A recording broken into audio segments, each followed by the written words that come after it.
Welcome back, everyone. Welcome back to another day, another broadcast here of the OSC Season 12 Championship Lower Bracket Round number 3. I'm, of course, just Live VIP. With me, I'm joined by these amazing players, by the people in the chat, by my plushies as well. Welcome one and all to our second day in a row. Last night, we were live with the upper bracket Round 3. Now we are here with the lower bracket instead. Again, it's a massive event, a lot of rounds, a lot of matches. These are all best of 5s as well, and we are here to eliminate 4 of our players. Oh boy, it's gonna be a brutal one. Again, shout out to, of course, OSC, shout out to Eddie, shout out to those working behind the scenes for this event. It is a very large event, and for those, I should explain as well, what is the OSC Season 12 Championship? It's almost like the Katowice of online events, or the World Championship of online events. Basically, throughout the course of the year, players in online tournaments, they accumulate points, they, of course, gain rankings as a result, and they get invited at the end of the year to the OSC Championship. It's been running for 11 years already. We're here for year number 12. For year 12 of OSC. Oh boy. And we have the best of the best duking it out. But again, here we're in the lower bracket. We have 4 best of 5s. Scrolling on over here. Let's catch up on tonight's matches. Oh boy, we have some PvPs. So once again, we are going to be kicking things off here with NightMare versus Fire in our first PvP of the night. What's exciting about this series here is that Fire, he popped off. For those that were not here last week, Fire, he actually eliminated Classic. Classic was a favorite. Classic, he was destined to make a deep run in this tournament and to go far. Fire, he popped off. He took down Jumi and he took down Classic as well in a PvP. Fire has been on fire. PvP is clearly his matchup. And mate, if you can beat Classic, you can beat NightMare. Like, on paper, I want to say that Classic, NightMare, these guys, Jumi as well, are favored against Fire. But that has not been the case. Like, Fire, he's been popping off, Poppy. Oh my god. So we'll see how that does turn out. Scrolling down, we have MaNa versus Night Phoenix. Night Phoenix, to make it this far, he did take down Hon Mono, did eliminate him in a different matchup, is what I will say. But MaNa, likewise, has also been looking very impressive in PvP. I don't know what it is, but in recent times, players like Fire, players like MaNa, they have been looking very strong in the PvP matchup. And we actually saw MaNa go toe-to-toe with MaxPax not too long ago. Didn't bring him down, but did force him to the ace match. Again, even taking down some other big European Protosses as well. So MaNa has also been looking on fire as of late. Night Phoenix, we've seen a little bit less of him. He's been less active. He isn't the most prominent player when it comes to these online open cups. Not the most active player, I should say, I should emphasize, but that's why I'm excited to see him here and now for the OSC Season 12 Championship. Scrolling down, we have Solar versus Nickrat. Nickrat caused another crazy... We had quite a number of upsets last week. Nickrat, he actually defeated Wayne to make it this far. Wayne, who I would pin as the best player, if not the second best player to skill us in the CIS region. Like, Wayne is a heavy favorite. I was expecting a more one-sided series, I'll be honest, in favor of Wayne, but Nickrat, he brought him down. He took down Wayne, eliminated him from the tournament. Now he's up against Solar. It doesn't get easier. I tell you, it does not get easier, Pappy. Yeah. So best of luck to Nickrat. Solar's still going to be the favorite player, but I want to believe here that Nickrat can cause some upsets. Scrolling down a little bit further, we have Spirit versus Creator in a TVP. This is also going to be an interesting one as well. Creator, I believe he got knocked down by Cure. Yes, he got knocked down by Cure in the upper bracket, so he did fall in a Protoss versus Terran, but it was really close. Like, Cure and Creator, they went all the way to the ace match. It was a very intense series. Cure, he also knocked down NightMare, by the way. That's why NightMare's down here.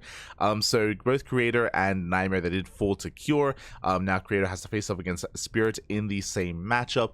Do I rate Cure higher than Spirit? I think I do. Like, I mean, Spirit has been looking really good, and Spirit, he had a crazy result last month in January, where he actually defeated Clem. He defeated Clem's Protoss, which is something that not many Terran players have done. So Spirit, he's going to be a wild card, and I'll be honest, that could go either way. Like, Spirit versus Creator, I can see that going either way. You know, best of luck to both of them. What's crazy to me is that Spirit and Creator, the winner of that series, plays against Cure in the next round. So potential rematch. Potential rematch there.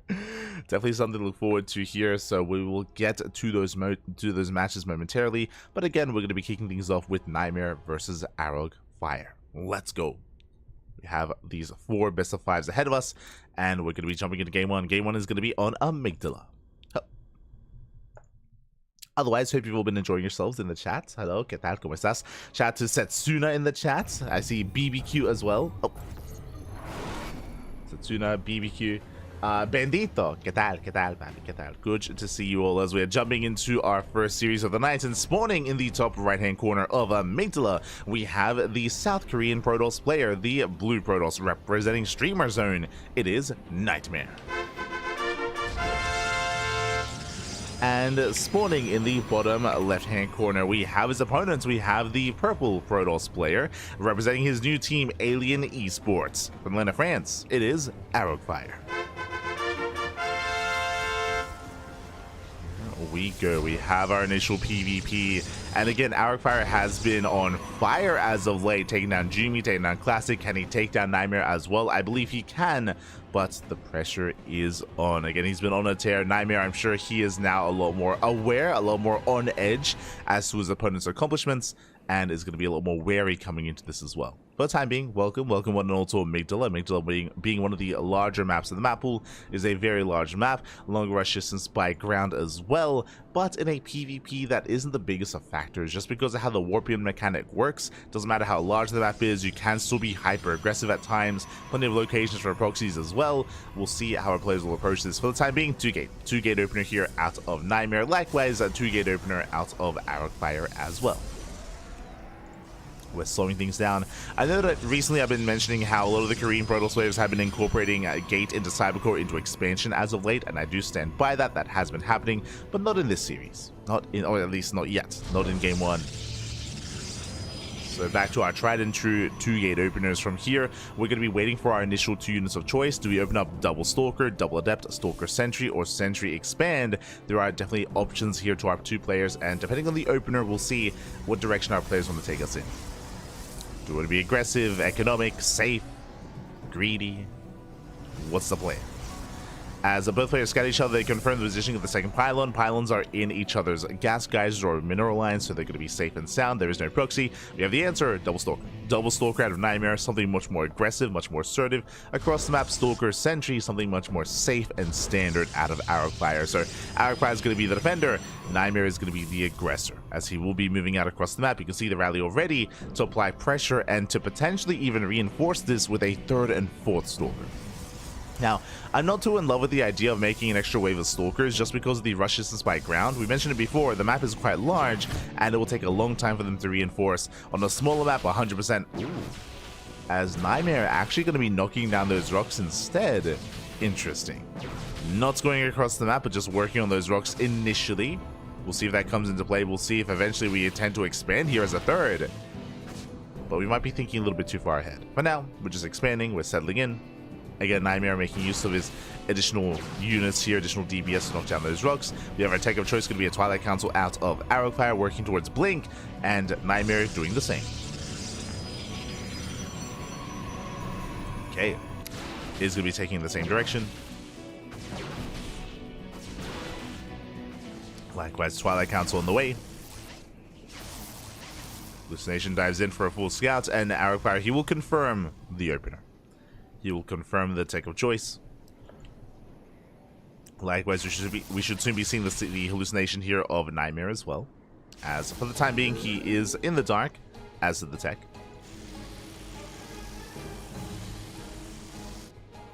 And brings down the rocks to half HP. Pulls back.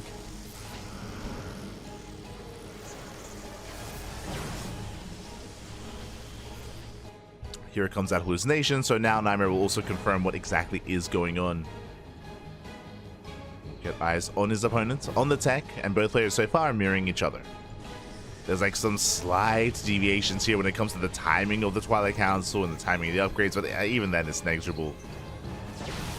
Shouldn't really be too much of a factor. Right now we're checking for extra gateways, checking for earlier tech, and checking for 3rd bases as well. Ooh, as Arrowfire does throw down a reinforcing pylon. Does throw down the proxy pylon. but is still going to be expanding. There we go. Third base only for Arcfire, likewise third base only for NightMare. Hallucinations will confirm that both players are aware, and now we're settling into a longer game state. Again, just to reiterate, we did mention how large this map is. Now it can be more conducive here to longer games. I was talking about how, like, oh, you know, in a PvP you can still be hyper aggressive though, and that is true. But for the time being, both players are just calming things down, building up, getting their third bases, getting into blink. We do have some extra gates initially here from NightMare. Meanwhile, Arcfire, he delays his gateways in favor of a faster forge and upgrades. So because of this, NightMare can be a little bit more assertive with extra warp ins, but this could just be for safety. We'll see if he does intend to actually move out.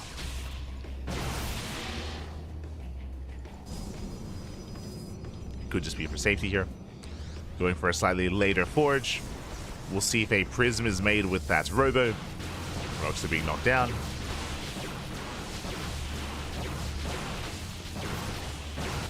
Again, we'll see if NightMare does take that, or does look to take that as the fourth. Save another spotted pylon.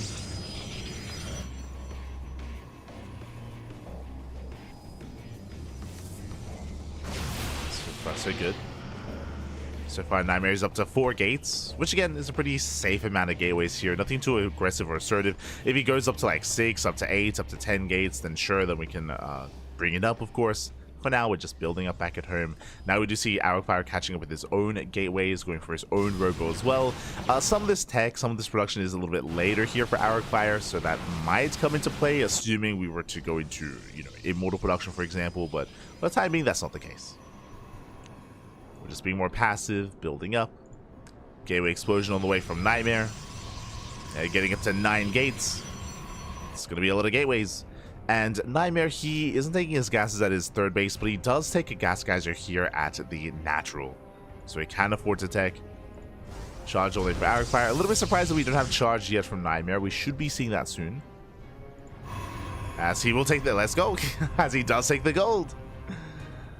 Going for the gold base. Arcfire the first to move out. He's spotted by the pylon. NightMare is aware. Getting in position.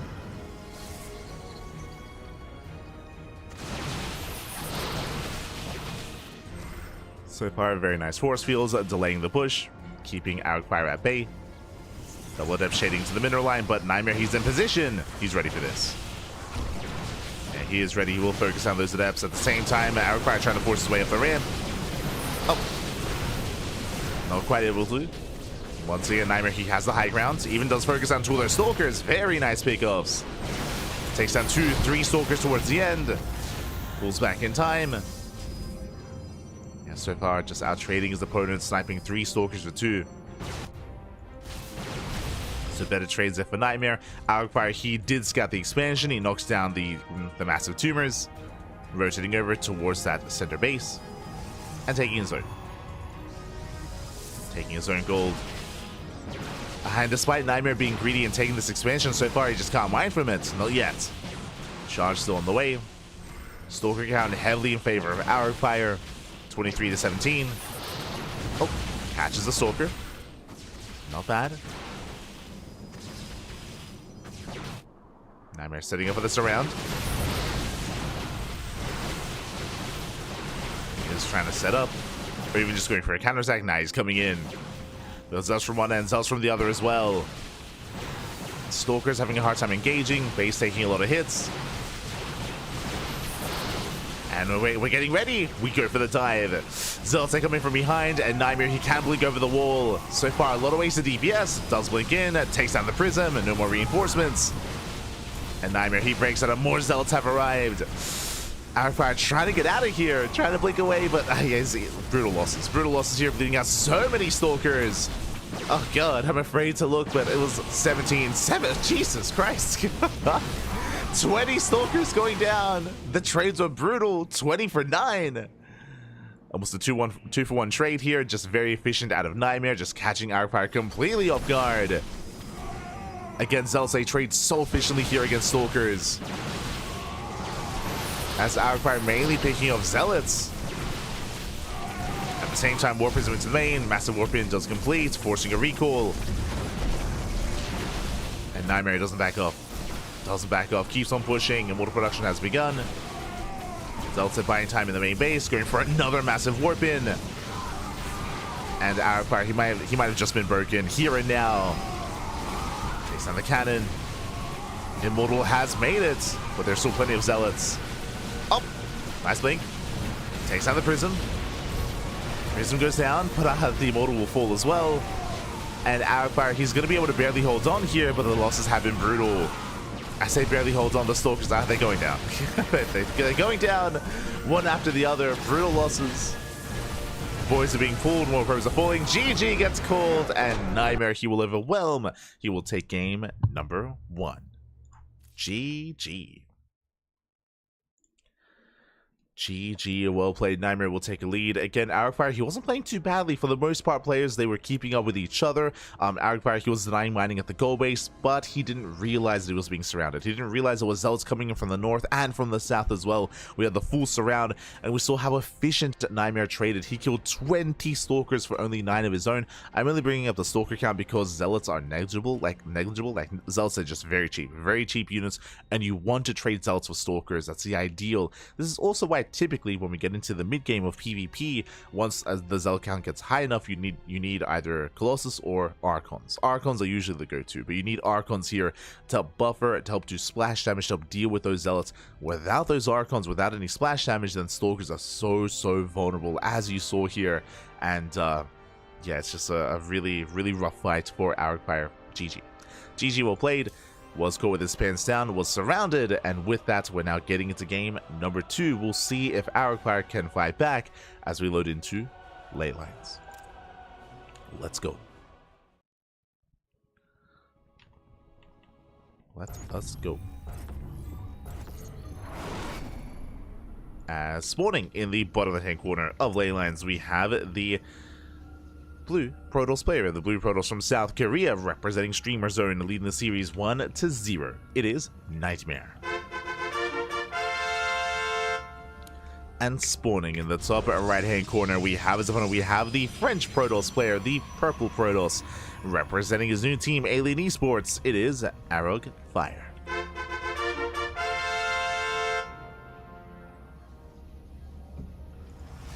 we go. Again, shout out to a team long gone by here. Alpha X was around for many years, actually. Players like Arrowfire, players like even Zaun, who used to be on said team way back in the day. Good times. It's crazy how much time has passed. Crazy. Now though, are moving out.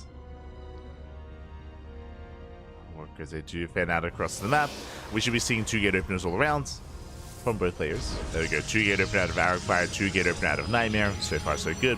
Now if you recall last game, this led into an interesting opener. I mean, NightMare, he went double stalker, but it looks like it was just for safety. He was knocking down those rocks ahead of time, that is true. But for the most part, he wasn't really too assertive with that start. So we'll see how he does adjust. Likewise, Arrowfire as well. Do we feel enough pressure to open up Double Adept instead and move out and go for a Stargate opener into Oracle Harass? Hard to say. For now, no proxy. There is no proxy. There's a pylon in the main base for NightMare, and the pylon in the main for Arrowfire as well.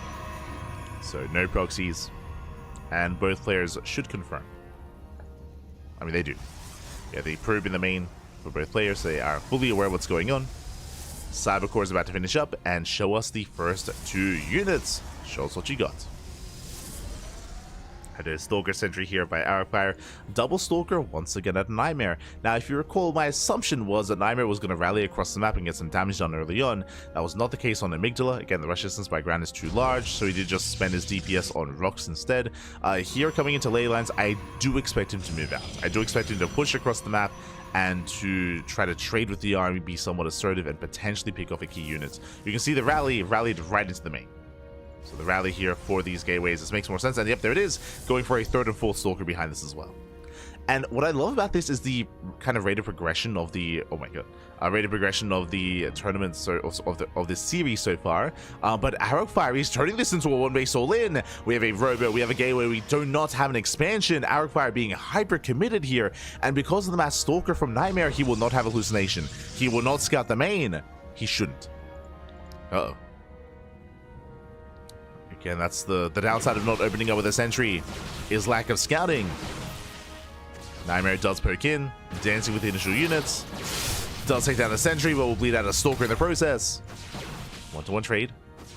I'll say the sentry is a little bit more valuable than a stalker, has a little potential with those spells. So better pick off. Meanwhile, does drag the army out into the open. Third and fourth stalker have arrived. He has to back off, has to get out of here. And again, one base all in. He's just going for the one base all in. Is committing here. Meanwhile, NightMare is going to be out trading. Takes out another stalker. Takes down the stalker. Pulls away. Fire does defend. And again, my biggest concern here. We need hallucination. We need to scout. Sentry's moving out, trying to force field. Up. Looking down the army, trading 1-to-1. Barely almost catching another stalker, but this means no scouting. And now he knows. Now he sees the prism. Now he knows it's a one base all in. NightMare has to back off. We need shield batteries. 0 shield batteries here at the natural. He is not ready. He needs time. There it is. Shield battery just now beginning. Oh, prism taking a lot of hits. Taking a lot of damage. Surprisingly so. And NightMare trying to be assertive, but he's going to be forced back. Fire, he'll maintain himself. Leaving another stalker. Intense trade so far. And again, NightMare is just trying to buy as much time as possible for that shield battery. Immortals are being rallied across the map. And NightMare is being overwhelmed. Remember, Fire, he is up a gateway. He's up in warp ins. NightMare, he wants the prison. Boys are being pulled. Shield battery is done. Ooh, doesn't quite get the stalker. Yeah, not quite.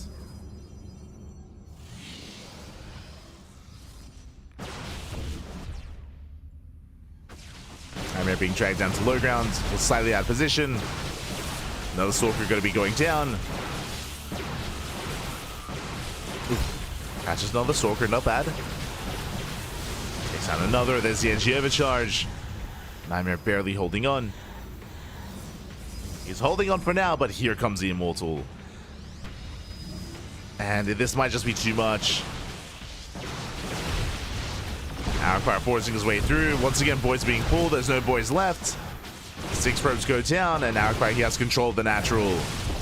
And he should not lose this control. Blink is almost done. That will help, don't get me wrong. We see NightMare going across the map. He has a proxy gateway, proxy pylon even. The natural is going to go down. Fire expanding behind this, getting further ahead.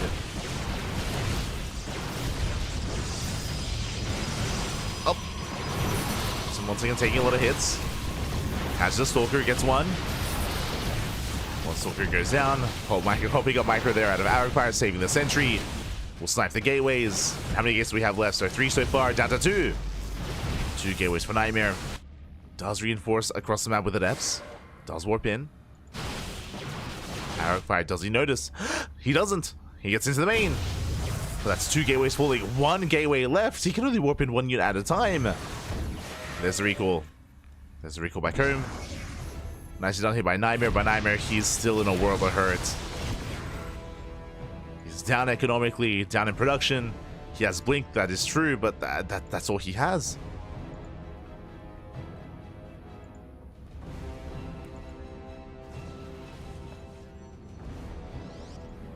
And again, he can just warp in 1 stalker at a time. That's all he has to reinforce.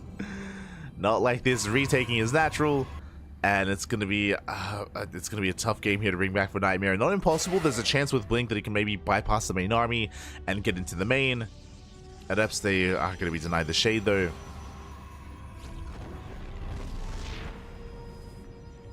Now NightMare, he can hallucinate an air unit to gain high ground vision. So he can hallucinate an oracle and then dive into the main. That's maybe the best chance for NightMare. But Fire is just gonna zone him away. Just gonna zone him back. Pushing his way forward. The depth's gonna be locked down. And Fire, he just pushes. At this point, he just moves out. And we're looking to make a series out of this. Again, Fire, he's the one who beat Classic. He's the one who took down Jimmy. And he's also going to be the one to make a series here against NightMare as well. Could he take it all? I mean, that's definitely a good chance. Oh boy. NightMare, he's doing whatever he can here to just buy time. He's trying to reestablish his natural base. He has some sentries. He's working towards extra gateways to build up his army. But the reality is here that NightMare has just so much of an army left over and still maintains the greater economy. So Arcfire, he should not fall behind when it comes to production, when it comes to his army supply. Again, the big advantage is just the mobility of NightMare, and there is a chance here that he can outposition his opponent and maybe get into a mineral line, get some economic damage, and recall back home. Like, there are definitely opportunities here for NightMare to get some kind of counter damage if Arcfire moves out. And there it is. There's a move out from the purple Protoss. NightMare moves in. And ideally, NightMare wants to force his army to turn around and come back home. There's a blink. Dives into the main base. Probes are going to be going down. There's the recall. Recalls 3 stalkers. Not too many. Just a handful of stalkers. Arrowfire, he commits. There are force fields for both players. And sentry goes down. So far the control is good here. May not have blink, but has the next best thing. Has the prism. So very nice war prism micro. 1 stalker goes down. Just the 1. Oh, coming in from behind. Boys are being pulled. Hammer going for the surround. He wants the prism. He wants it. Ooh, it looks like he should get it as well. Never mind. GG gets called. Arcfire, he does snowball out of control, and Arcfire will tab the series 1-1. GG. Does tie things up, and that is going to lead us here into game number 3. And again, I'm just happy that we have a back and forth. It's not one-sided, not a 3-0 in either direction. And we'll see who can take a lead, who gains momentum in this series. Game 3 is going to be on Romanticide. Oh boy, for those that may be tuning into an OSC event for the first time, you may not be familiar, but OSC tournaments, they feature extended map pools. Basically, every season, players, they vote. They vote on which maps to be added to the tournament map pool, and this season, we have 3 added maps. We have Gressvan, we have Airhome, and we have Romanticide. And here we go. Spawning in the top left-hand corner, we have the South Korean Protoss player, the blue Protoss representing Streamer Zone, being forced into a tied-up series. We'll see if we can bring him back. It is NightMare. And spawning in the bottom right-hand corner, we have the French Protoss player, the purple Protoss representing Alien Esports. It is Arog Fire. Let's go. Let's go. As Romanticide is one of the, well, it's maybe even the largest map in the tournament map pool. It's quite big. It's quite big. I believe it's smaller than Neon Violet Square, for example. It's in some of the older maps, but it's larger than, of course, the newer maps, I should mention. It's a very large map. A lot of bases to be taken. We have seen a lot of mid to late game, a lot of split map scenarios here on Romanticide in the past. But in a PvP, as we even saw in the last game, you can be a lot more aggressive. You can be a lot more assertive. I'm not really expecting kind of like a standard back and forth mid game between these two. We didn't even really get that in game 1. We almost did, but then NightMare kind of caught Arcfire before he could saturate his fort. So I'm expecting aggression. But now, ooh, Arcfire hiding his first pylon. Let's go. So basically we have a probe scout coming in. NightMare, he's looking for the second pylon, and the second pylon is going to be hidden here out on the map. Now, I was going to say this should just be a fake out and designed to try to catch NightMare off guard and make him overreact and make him second guess himself, but the probe is on patrol, which means this could be a prime location for a proxy Stargate. If it's a Stargate, it's not a one base all in. Based on this position here, it'd be a little bit too awkward for a proxy robo, so I'm leaning more towards Stargate, and there it is. Stargate is on the way. Again, the reason why it wouldn't make sense for it to be... actually, never mind. I was going to say the reason why it wouldn't make sense for it to be a robo is because of the rush distance by ground. You have to go the long way around here. But I do remember, it's been years, but I do remember proxies existing where you would proxy Rax or proxy robo here, and then you'd have 2 workers to mine this patch, to mine through these minerals, and to actually allow this to be a viable location for a committed all-in for a proxy. So that has happened in the past, not happening here, but I do recall that happening either in this location up here on top of the ramp, and also on the other side of this mineral wall as well. So these mineral walls, they can still be kind of like a deadly location, and NightMare, he's checking. Yeah, he's checking these mineral walls. I mean, he was an active player back in the day when this map was in rotation, so he knows. Meanwhile, gonna be proxy Oracle here, moving out across the map for some economic damage. NightMare, yep, he's checking the close by locations for proxies. Remember, he knows that there is a missing pylon, so he knows that the pylon's somewhere. Alas, it is on Arcfire's half of the map. And up shade in. Ooh, that should not have happened. Massive shade here from Arcfire. Gets into the middle line. He can one-shot probes. He gets 1, he gets 2, he gets 3. How many more? Getting up to 4. Can we get up to 5? One more shot. Oh, does get 5 probe kills, almost 6. Very nice damage. That's a good start, and we're not done because here comes that Oracle.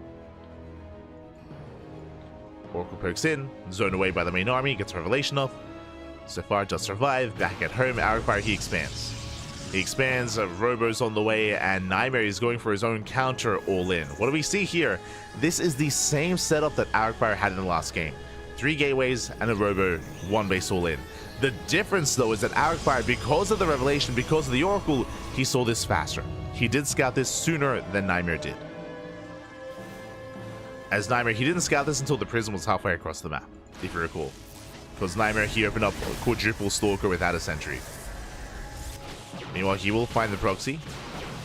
We'll focus it down. This is buying time, though. 2 shield batteries already done. Stasis as well. This is a much stronger response, much stronger defense here from Arcfire already. NightMare going for the main. Does head towards the main base. Stasis trap on the way. Does he notice? I'm sure he did. I'm sure he did notice. Gets behind the mineral line. He can one-shot probes.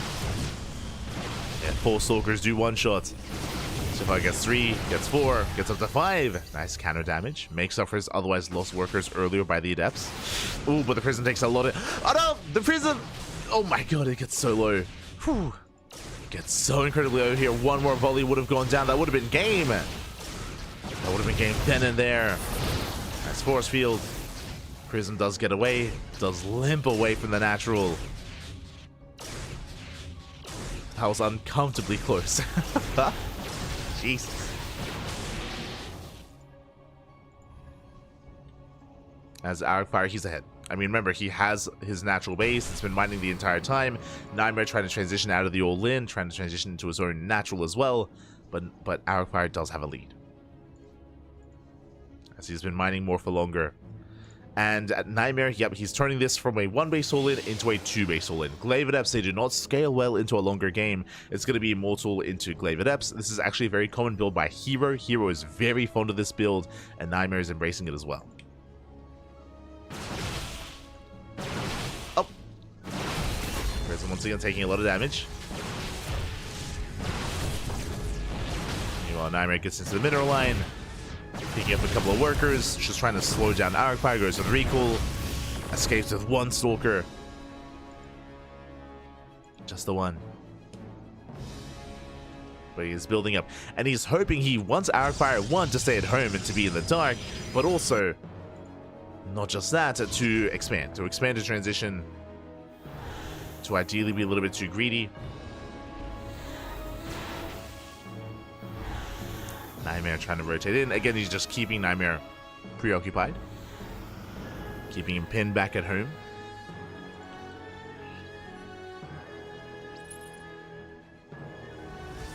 So NightMare is building up.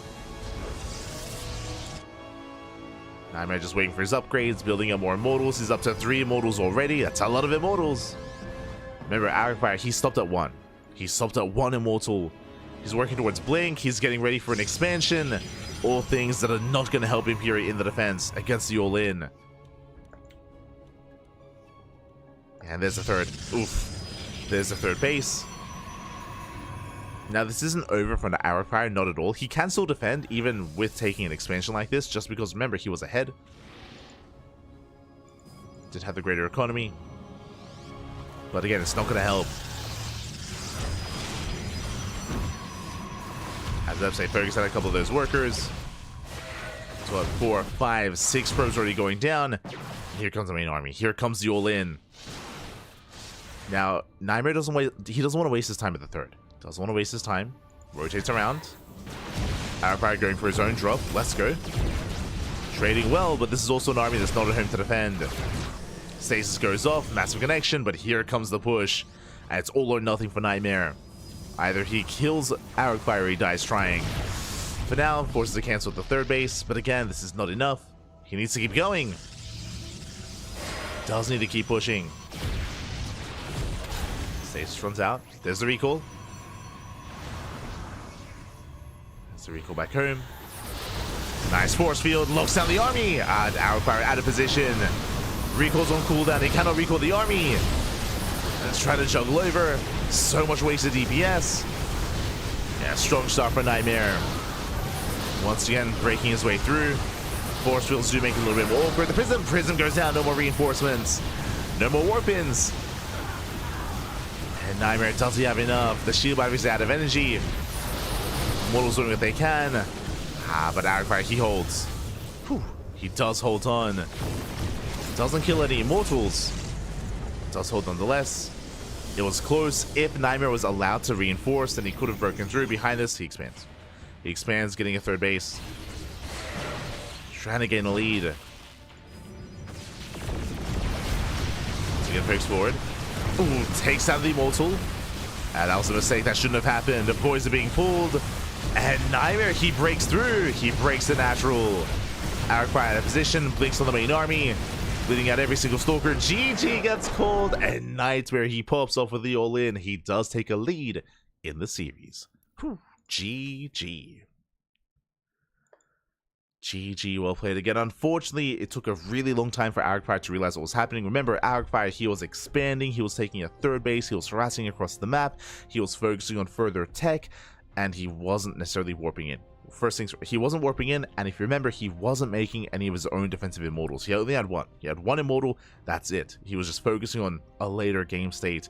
He wasn't expecting the all-in, and he was caught off guard. He was caught with his pants down. And NightMare, he barely didn't break Aragfire with the first push, but the second push was what did it.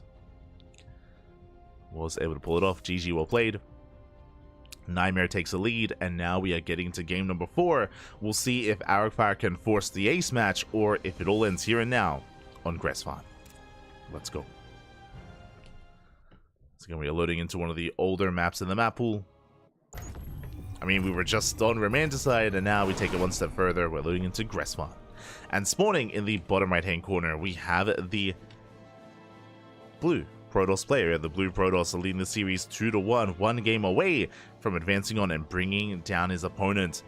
Can he win it all here and now? For Streamer Zone, it is NightMare. And spawning in the top left-hand corner, we have the French Protoss player, the purple Protoss, representing Alien Esports. Down in the series, he has a fight back here and now to force that ace match. It is Aragfire.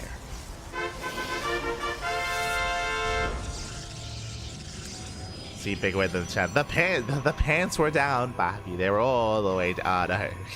No.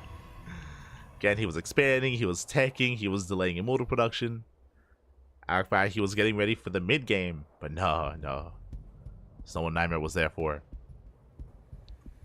And we'll see where this leads us here on Gresvan. Again, Gresvan, similarly to Romanticide, it was the macro map for its time. Plenty of bases, wide open spaces, just large map in general, long rush distance by ground. Traditionally, in other matchups, we see a lot of mid to late game on this map, but in PvP, different story. Different story here. We expect aggression. So far, 2-gate.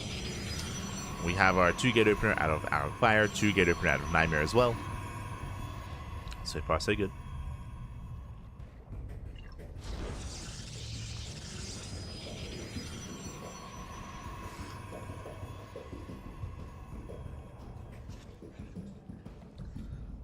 So we have our initial openers. Likewise, we are looking for pylons. We have the second pylon in the main base. Likewise for NightMare as well. So this time there is no proxy. There is no hidden tech. Last game, of course, it all began with Aragfire going for a proxy Stargate with the proxy Oracle. which in the end didn't really do too much. I mean, it actually did scout the first all-in. There were layers to the aggression of NightMare in that last game. True. There were layers. The Oracle had its place. Meanwhile, we do have, an interesting opener here. We have a Stalker Sentry opener out of Arrowfire, standard stuff, but NightMare opens up Double Adept. Double Adept instead, his goal here to zoom across the map and to get economic damage. Behind this does expand, but an aggressive start nonetheless. We'll see if Arrowfire can keep up.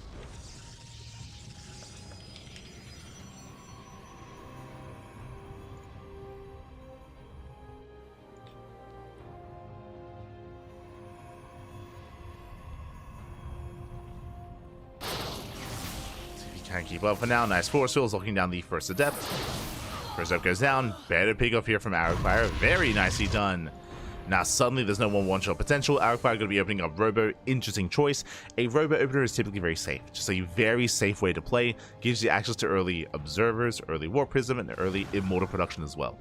So in case Arrowfire was being all-in, he'd be ready for it. Ooh, throwing down a third gate as well. Very aggressive. Third gate on the way. This might be an earlier War Prism as well, out of Arrowfire. NightMare back at home, taking up into a Twilight Council into Blink. NightMare, despite the initial aggressive start with Double Adept, he is going for a very kind of mid-game oriented setup here. Working towards Blink Stalkers, very Sentry heavy as well.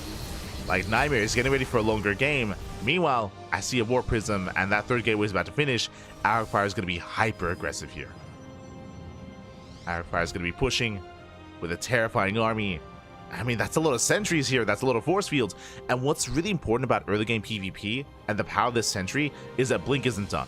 Like, you might be thinking, oh, the force fields doesn't really matter. You can get out of it with your own War Prism micro, with your own Blink Stalkers.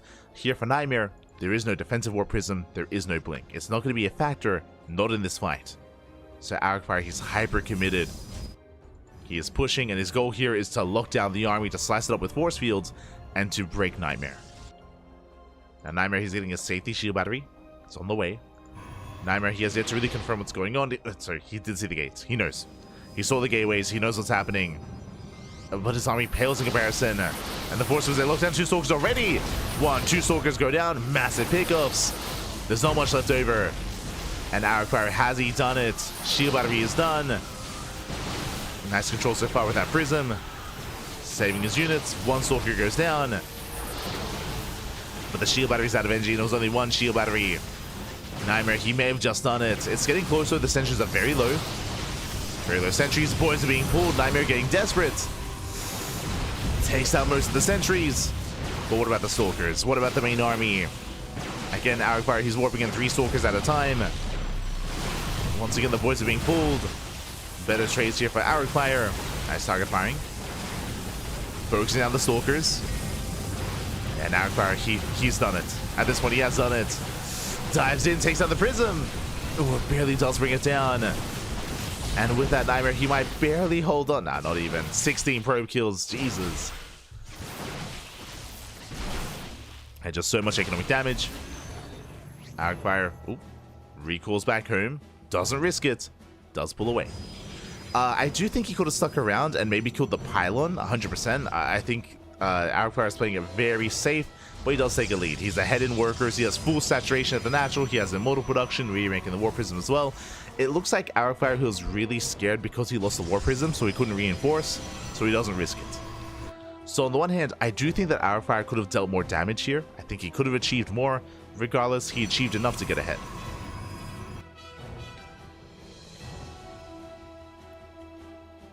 NightMare is moving in. He does have Blink, true. Has Blink available.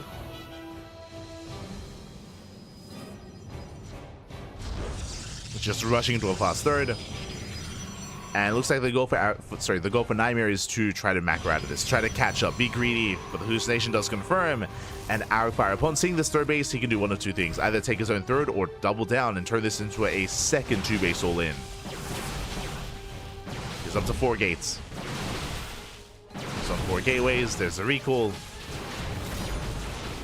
Gets a Stalker, gets a third. Okay.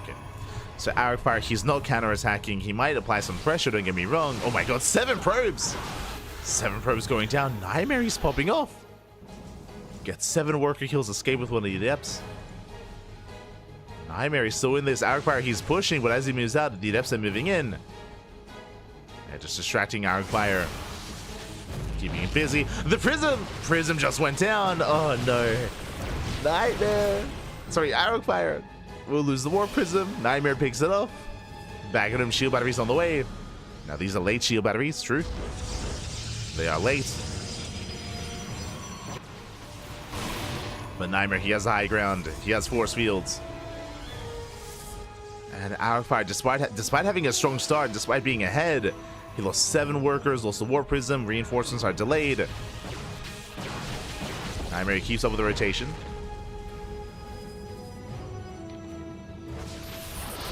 It's keeping up.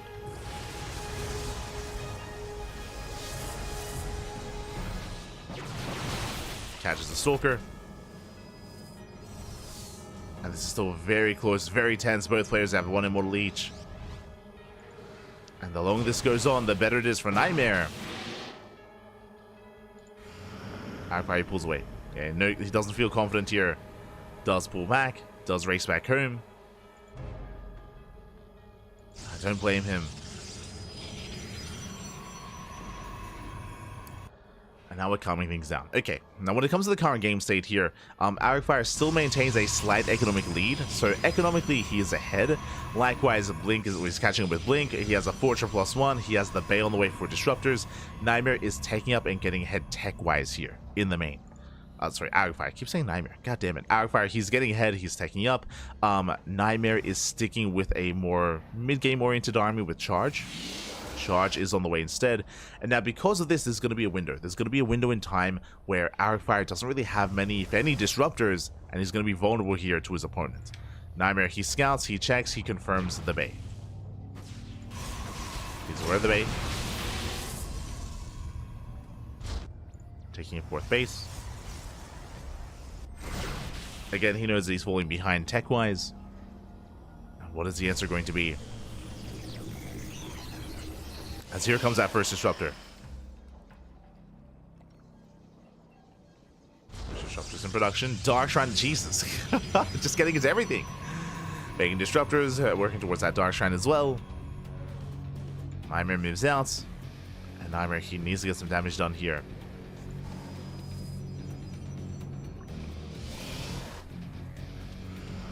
Despite the openers, despite the start of the game. Still been very tense. Still very close. NightMare going for his own base, so he wants to get into his own Disruptors, which means he's playing for the mid-game. His goal here is not to kill Arcfire, it's to posture, to poke in, not to commit, as he knows he's behind in Disruptors. And yeah, we're going to be able to get it back and forth. Oh, he wants that Nova. Nova goes off. Oh no! Oh, no reaction. Wasn't paying attention. And massive connection here. Arcfire, he will pop off. And with that, takes a massive lead. NightMare dropping into the main. Does drop in. Gets a couple of workers. Prism gets turned away. The pressure is on NightMare. And again, Arcfire just getting further ahead. Securing himself. Now, what I will say is that even though Arcfire, he is ahead when it comes to the Disruptor counts, we have 2 Disruptors on the way here for NightMare. And he already has 1. And the reality is that all it takes is 1 or 2 good Novas in either direction and the game can just end, or it can swing in favor of that player. We've seen many a time a player with, who's up in Disruptors losing everything to a couple of Novas. So Arcfire does have a lead, but in this kind of game state, I don't know if it's the most impactful of things here.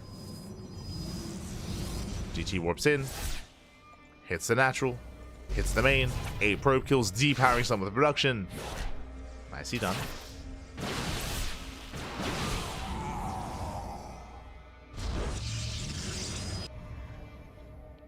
Normal PvP? A normal PvP would be over by now. It'd be over, what do you mean? So now we're getting to this game state. We have a blink on the way for the Dark Templar.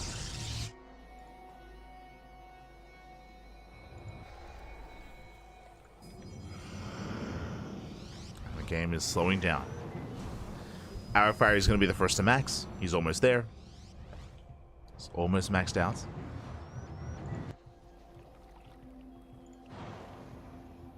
And we'll see how these armies collide again. It all comes down to those disruptors. We have 7 for Arrow Fire, only 4 for NightMare. We're holding on to those Novas. Ooh, NightMare getting caught out.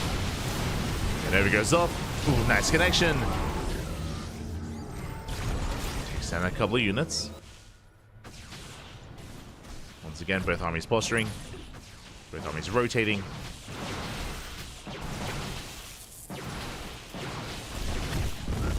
Novas will zone. NightMare being a little bit trigger happy here. Sending out 2 Novas at a time. Doesn't want to waste his Novas here. He's got what? 1 Nova left. Disruptor gets targeted down. Does graze the army. But Arrow Fire's got plenty of disruptors here. He can force his way through. Oh. Once again being zoned back. Arrow Fire so far being quite tentative when it comes to using his own Novas. Has yet to really be too assertive. Getting bullied back. Arrow Fire trying to rotate.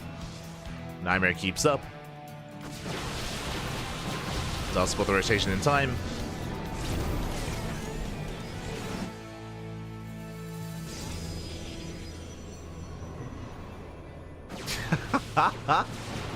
One of the terran animals. He's an animal, Bob. He's an animal. True, true. S12 mono. SMH my head. Oh my god, as NightMare rotates, the DTs they pop up in the mineral line. And DT's gonna be popping up. Mineral line going down. Oh no! Ooh, no reaction. Doesn't notice. Massive connection here. Stalkers go down. We have Zealots across the map. DTs in the mineral line. Workers are going down from both sides. Very nice defensive Nova. Oh, sorry, aggressive Nova even. Those are defensive DTs. Jesus. Both players taking losses. That's going to be 15 workers. The entire mineral line did go down for Arrow Fire. So the worker counts are evening up. Main army's going to be clashing.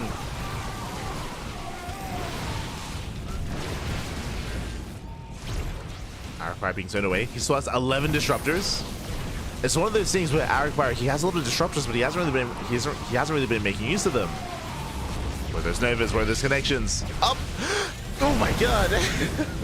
NightMare! Not looking, not paying attention, takes 2 massive Novas to the face. Blink was available, by the way. Arrow Fire, he's holding on. NightMare, he takes the Novas to the face. But still plenty more Novas available.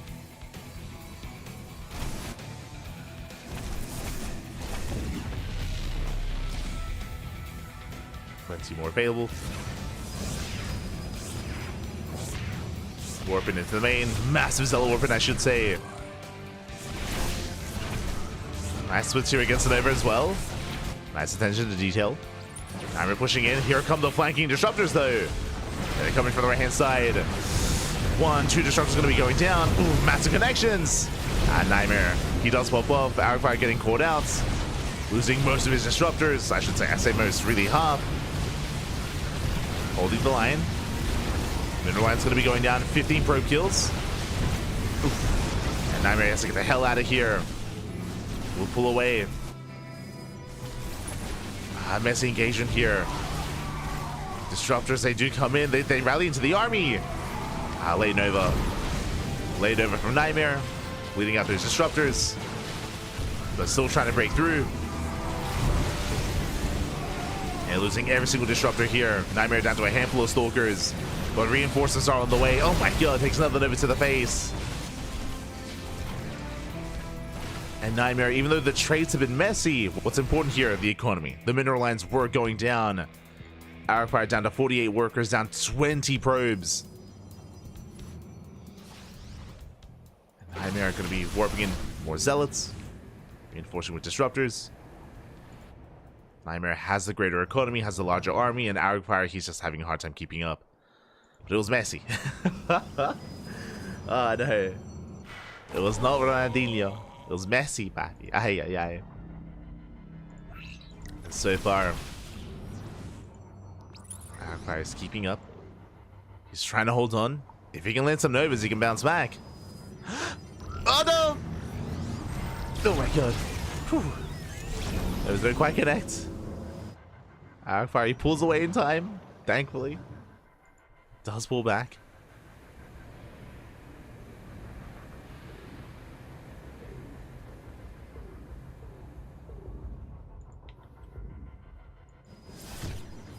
CG does waddle in. NightMare go for the cannons.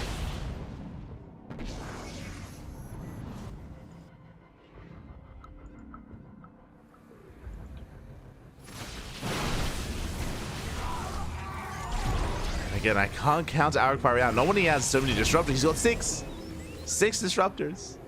We've seen him pop off. Just has to do it again. Speaking of, oh my god, he's popping off, man. He's popping. He's doing it. Massive connection. We just need to do that again. One more time. One more time, Bappy. As NightMare still has a lead. But all it takes is a couple of Novas. Zoning away. Oh no! No, the Hellfire! No, the Novas, they pop off. He loses everything, and that's gonna be game. That's gonna be it. Aragfire, he's lost all of his army. All the disruptors. The Novas were insane. 20 probes going down the base as well. Aragfire down to 1 Colossus and a Dream. He lost every single disruptor. No Novas left. GG gets called, and NightMare, he will take the series 3-1. Advancing on to the next round. GG. Whew. GG, well played. Everyone took the Novas to the face, whether it was NightMare, whether it was Aragfire, of course, towards the end. Unfortunately, Aragfire, he wasn't quite paying attention, did not notice those 2 Novas popping off, and he lost every single disruptor. He had 6 disruptors, and he went down to 0. Went down to 0 then and there. That was game. That was the moment. And NightMare did pop off. It's still very close, very back and forth, very tense game state between both players. Could have gone either way. Some strong moments for both players as well, but GG. GG, well played. NightMare will take it, and Aragfire, he is knocked out of the OSC Season 12 Championship. GG. GG, well played. My heart goes out to Aragfire. He played very well here, making it this far. Remember, Aragfire, he eliminated Jumi and he eliminated Classic. 2 very strong Protosses that went down at the hands of Aragfire, but alas, he was unable to surpass NightMare here, as NightMare proved to be too much. GG. GG, well played. Congratulations here to NightMare, just catching up in the chat. No. He asked me to stream together 2 years ago with the maid costume. Hold on, what I want to know here, okay, real talk. Where's it? When is the next maid stream? Because if I'm not mistaken, I think it happened once. It happened once. It was a momentous occasion, but I think the people, I think they want more Hon maid. They want more maid monopap. Ay. Oh no. When is the next maid stream? Clean your room. Ay. With Night Phoenix, of course. With Night Phoenix.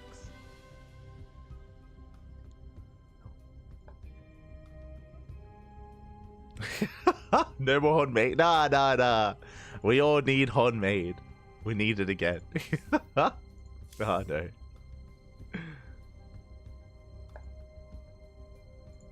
Why are you encouraging? It's what the people want. It's what the people want. Aye. But GG, well played. With that, NightMare does take the series, does advance on, and the question becomes, who's next? Who is up, or which of these next 2 players will advance on in instead? We just mentioned him. We have Night Phoenix. Night Phoenix, not NightMare. Night Phoenix is going to be coming up next. It is going to be facing off against MaNa in another PvP. Let's go. The PvPs, they continue.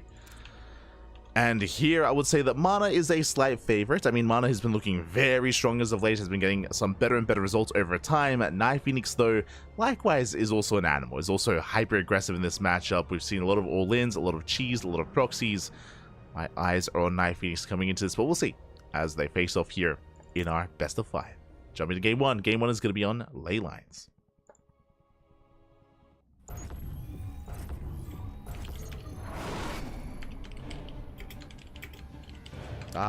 Happy New Year, Happy New Year.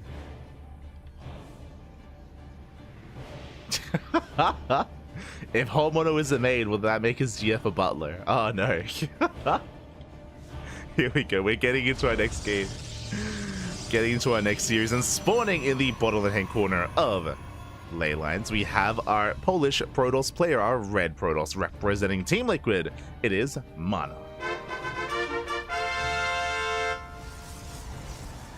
And spawning in the top right, the top right corner, we have the Ukrainian Protoss player, the blue Protoss representing Astronaut Esports. It is NightMare. No one wants it. I can guarantee you, at least Hyper One wants it, 100%. You know what? I'd even go as far as to say Hyper One, he would give you a bonus if you streamed with your maid outfit again, 100%. Esther Hyper One. He's an animal as well. Oh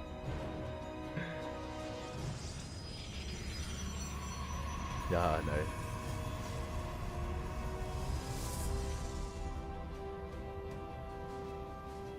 It's just supply and demand.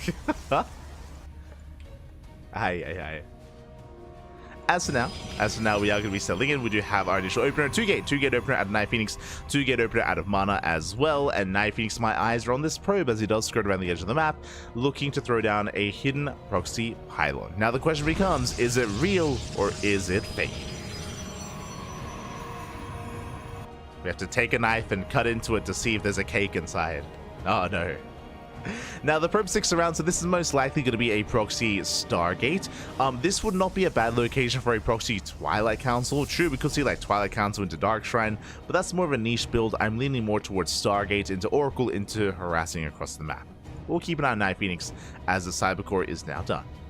Cybercore is done, and there is the Stargate. Now, MaNa with the probe scout, he knows that there's a pylon missing, so he's looking. He's checking, he's scouting for that missing pylon.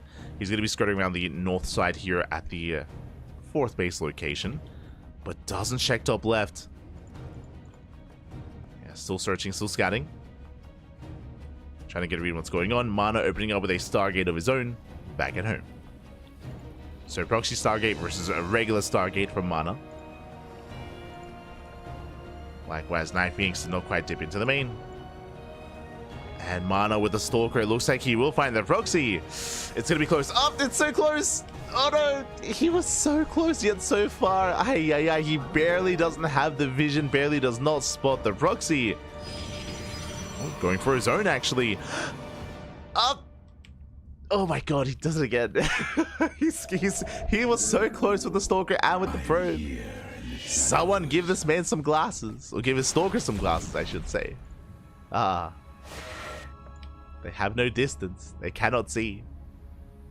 With that, the Oracle does pop out. Likewise, Oracle opener out of MaNa as well. Back at home. We're not quite set up for this, by the way. MaNa does have Stalkers in position in the main.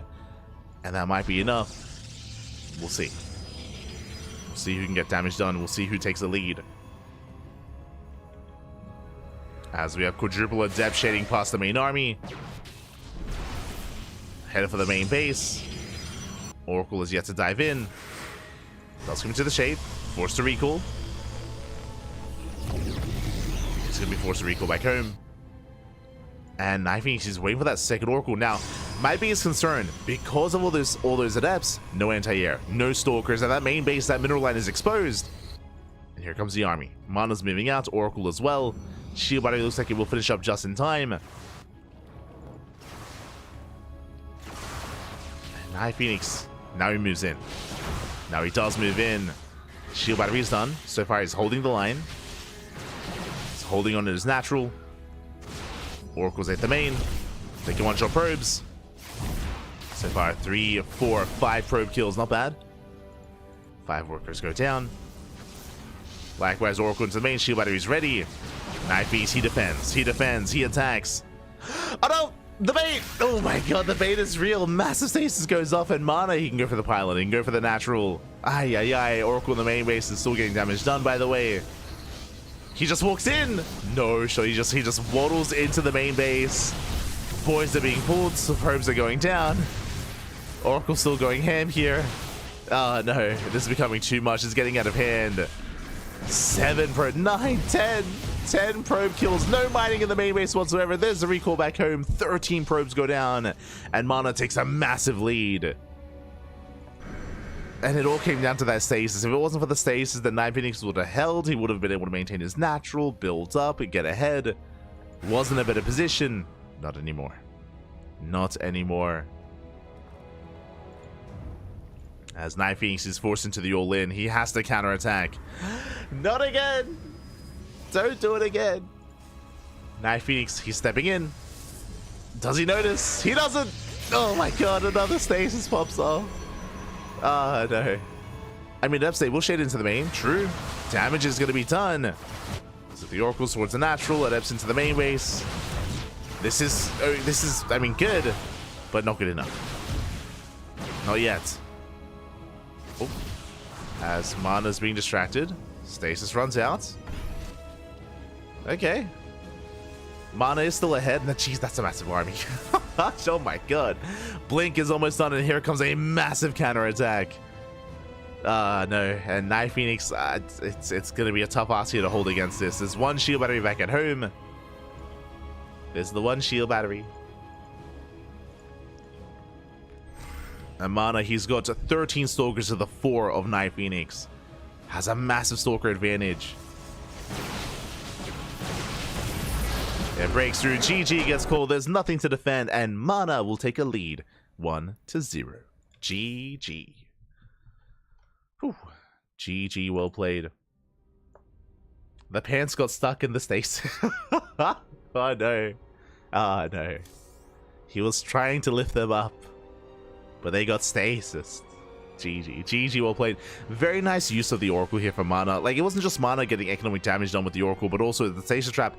Both stasis traps actually defensively back at home and offensively across the map as well. Very well done, very well played out of MaNa. Just pulling NightPhoenix apart, despite the initial advantage that NightPhoenix had with the initial economic damage.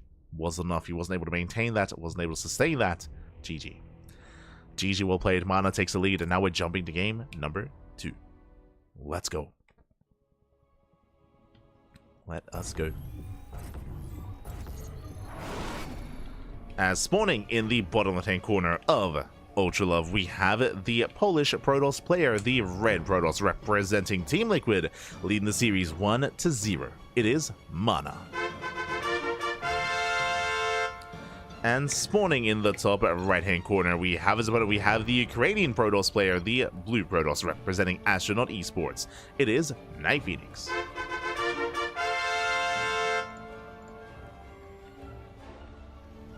We go.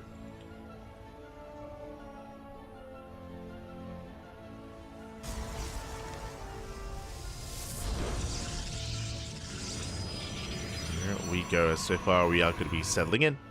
Going to be setting up. Whew. So far, because of the ramp coming into the natural, it is a lot more standard to go for this kind of opener instead. Instead of your typical 2-gate openers, welcome to Ultra Love, as we have a gate into Cybercore into Expand. We may go for a Stargate before Nexus, but overall we have more economic builds here behind our players. And we'll see where this leads to, as NightPhoenix, never mind, he opens up with what looks to be an economic opener, but he's really going for a proxy. A proxy, and potentially an all-in. My eyes are on NightPhoenix. Now, once again, this is a prime location for a proxy Stargate. So we'll see if he commits into something hidden like that, or if he doubles down into something more committed instead. Cybercore's on the way. Do we go for the... Oh my god, going for a proxy Gateway instead. Much more committed here. Are we going to go 2-gate into a Robo into a 1-base all-in? Oh my Jesus, 3, never mind, 4-gate, proxy 4-gate here. 3 gateways and 1 at home. It's going to be a 1-base 4-gate all-in, I'm assuming a 4th gateway, as typically we can't sustain a 4-gate setup here with a 1-base economy. As we're waiting for those minerals. Back at home at night. Back at home. I was at NightMare. Back at home, MaNa, he does scout. He is aware that the pylon is missing, and he responds with a defensive robo. Interesting. Okay, so Knife Beast is not going for a 4-gate. He's going 3 gateways with a robo as well. I believe this robo should be for a Warp Prism, though. Should just be for a Warp Prism to reinforce across the map and to allow access to the main, and to, of course, have some defensive micro capability as well. With a juggling with the pickup micro.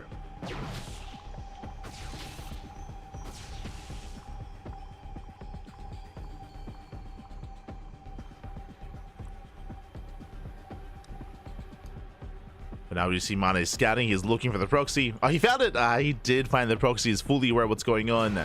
But he won't be able to stop it. He backs off. He backs off. He knows that with the production coming in, won't be able to touch that pylon. MaNa going for a counter attack instead. Ooh, trying to force defensive warp-ins. He moves out. Back at home, Immortal production has begun. Shield batteries are on the way. Did not spend money on a Nexus. Just getting ready for the defense. Yeah, fully walling up, fully walling off. Meanwhile, MaNa does push in. Going for the pylon.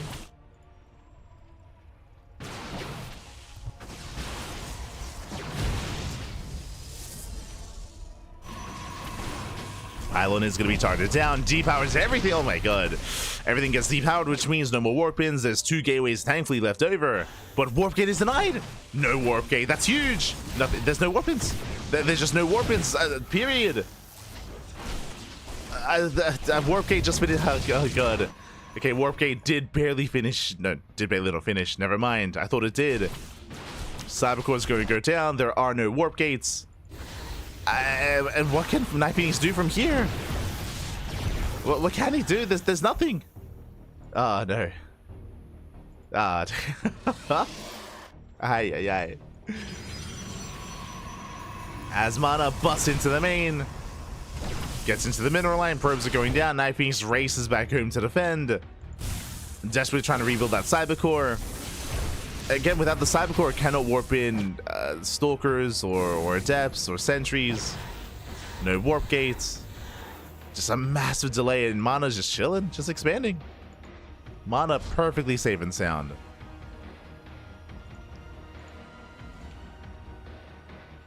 And yeah, Knife Phoenix just kind of stumbling his way into this all-in. It's just been a very rough start. Cybercore is rebuilt. Warp Gates now has begun once again. Had to be rebuilt.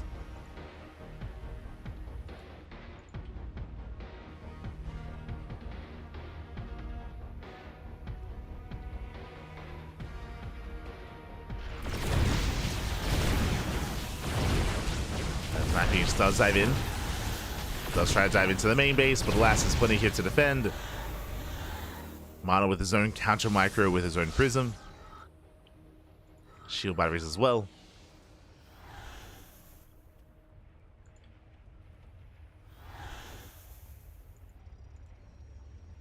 And the longer this goes on, the better it is for MaNa. Knife Phoenix diving into the main.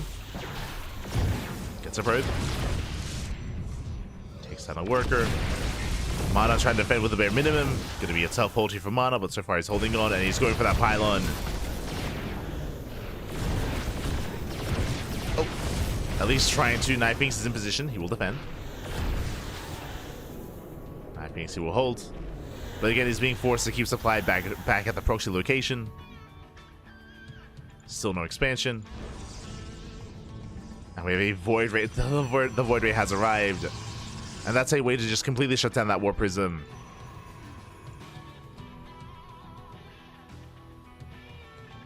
Prism rotates. MaNa's keeping up, going for his own counterattack as well. And Void Ray does dive in, focusing down that Warp Prism. And that means he cannot bust up the ramp. It's not going to happen. GG gets called. The writing was on the wall, and MaNa, he will hold, he will defend, and he will take a 2-0 lead in the series. GG. Whew. GG, well played again. Just really nice scouting out of MaNa. Despite the initial opener, he did recognize the pylon was missing. He was able to find and confirm the proxy. He responded very well to it, getting his own robo, his own immortal production, and to instantly go across the map and to depower the production was huge. To depower the natural, to deny warp gate, and to snipe the cybercore as well, and to depower 2 gateways. That was game. That was game then and there. That was the game-winning move for MaNa to depower that low ground setup. And there was just nothing that Night Phoenix could do from there on forward. Could not reinforce, could not warp in, could not keep the aggression going. GG. GG, well played. MaNa's up 2-0, and now we're jumping into Game 3. We'll see if Night Phoenix can make a series out of this, or if it all ends here and now. Let's go.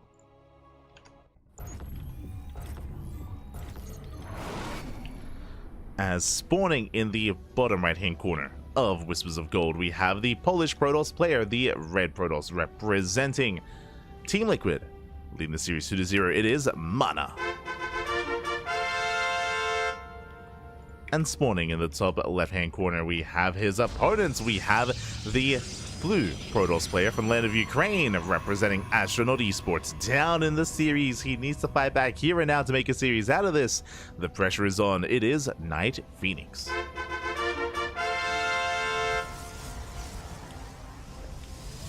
Go.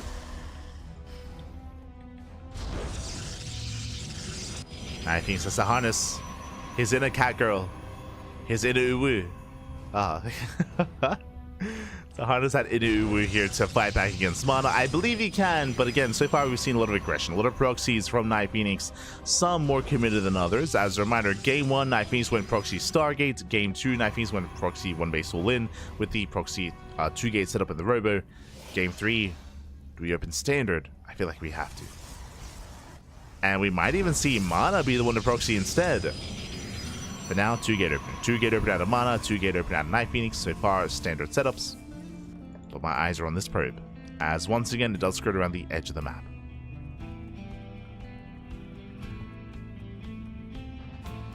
And the real question becomes, because we know that a pylon is coming, but is it a real proxy or a fake proxy? Based on this location, this is a prime location for, just like Game 1, a proxy Stargate, as it is close by air. And the probe 6 around should be Stargate.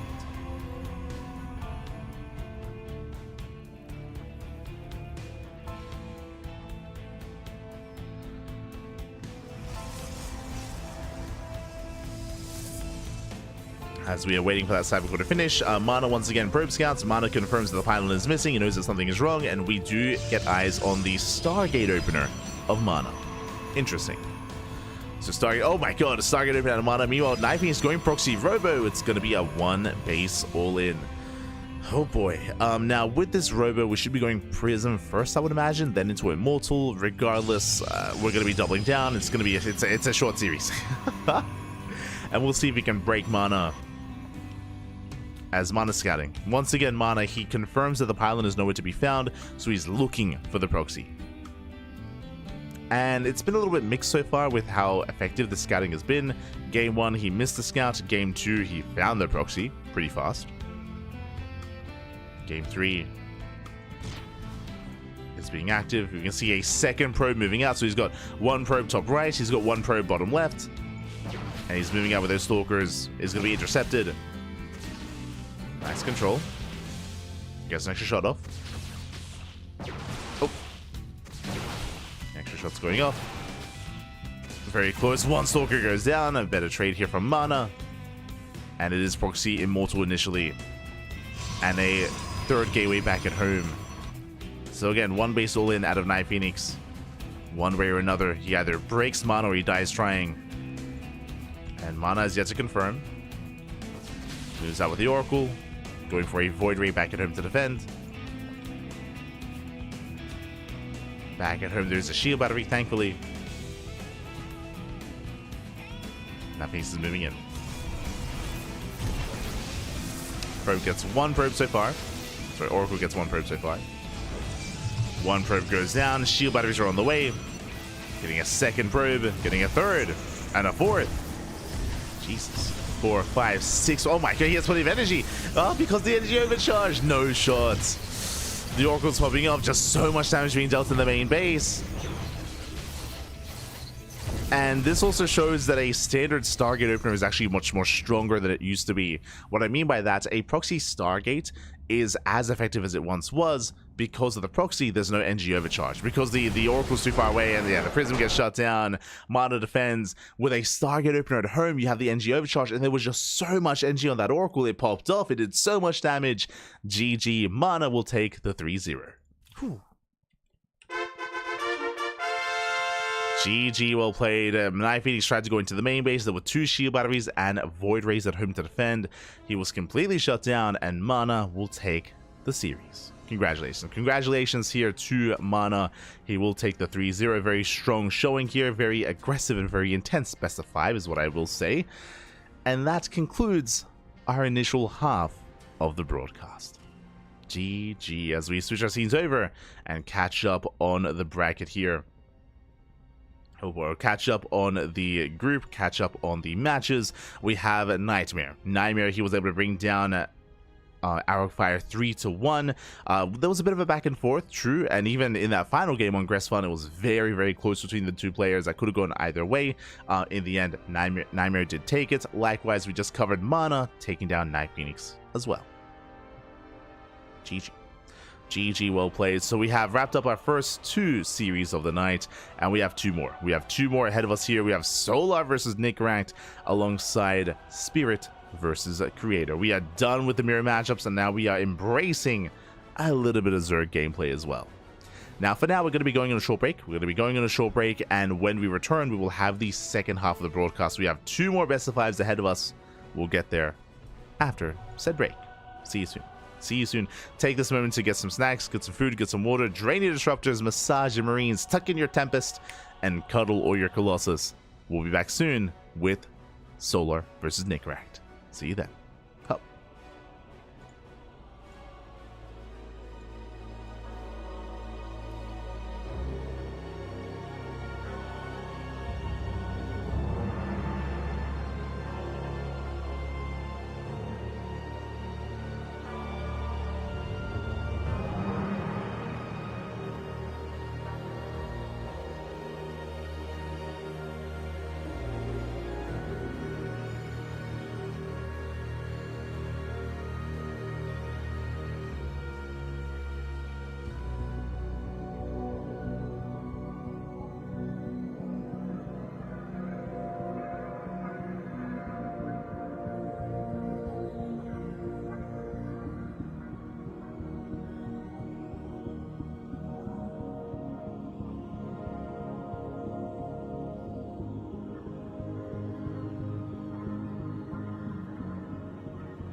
And welcome back, everyone. Welcome back to the second half of our broadcast. Welcome back to the OSC Season 12 Championship lower bracket round number 3.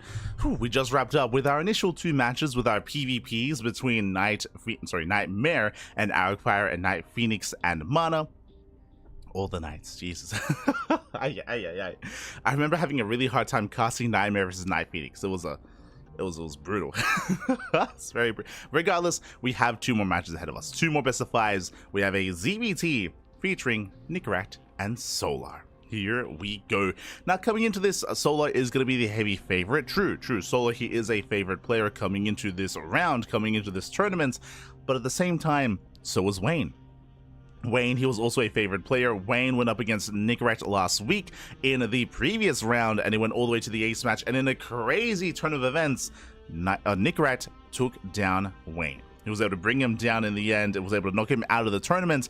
I was 100% favoring Wayne in that series. Despite that, Nickract, he popped off. He had a great showing in that tournament. Was able to bring Wayne, or in this tournament, I should say, was able to bring Wayne down. But now, the opponents, they don't get easier. They do not get easier, especially in this portion of the bracket. Fun fact, the winner of this series faces off against Shin, also in the lower bracket as well. It's brutal. It is brutal here, but here we go. We're jumping into game number 1. We'll see if Nickract can cause another upset, or if Solar will advance through instead. Let's find out. Let's jump in. Game 1 is going to be on Amygdala.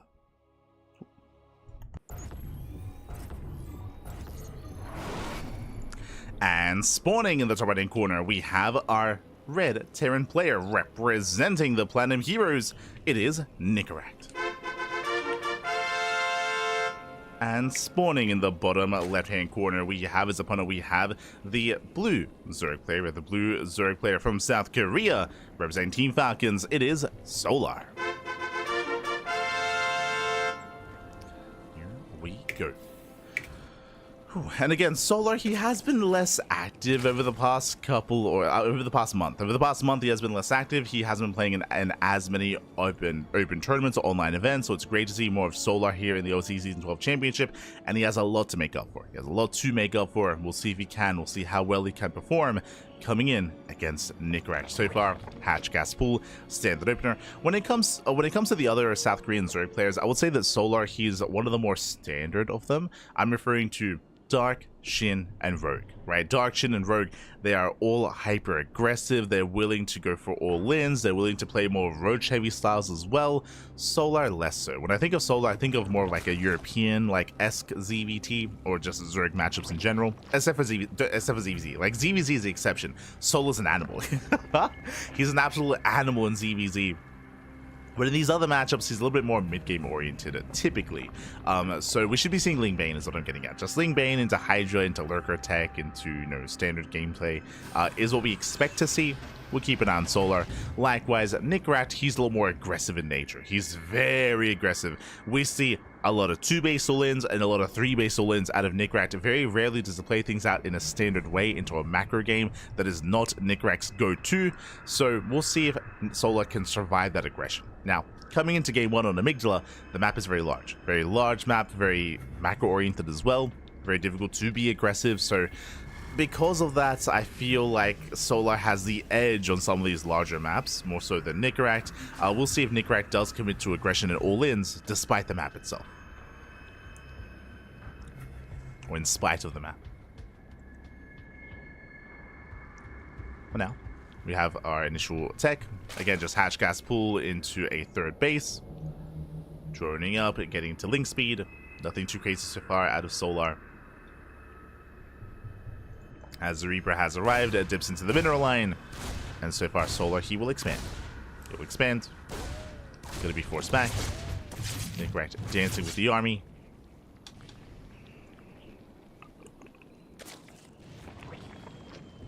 Gonna be zoned away.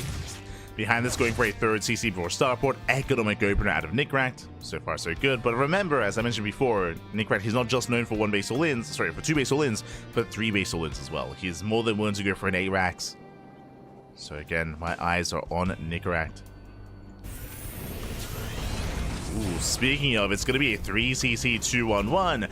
That is not a starport, that is a 2nd racks. Okay, second barracks on the way.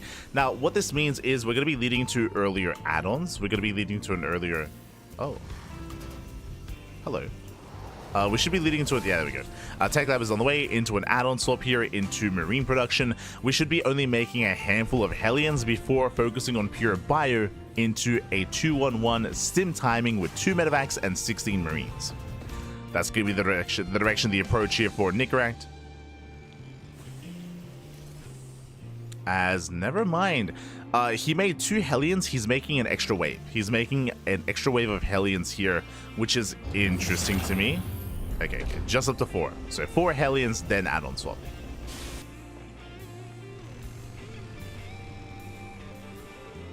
As these Hellions, the goal here is just to be active, just to have somewhat of a presence on the map, but there's less potential to get into a mineral line or to get any meaningful damage in that mineral line as well.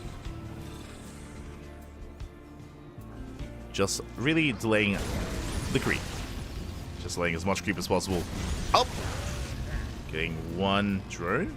Yeah, 1 drone so far, not bad. 1 drone does fall.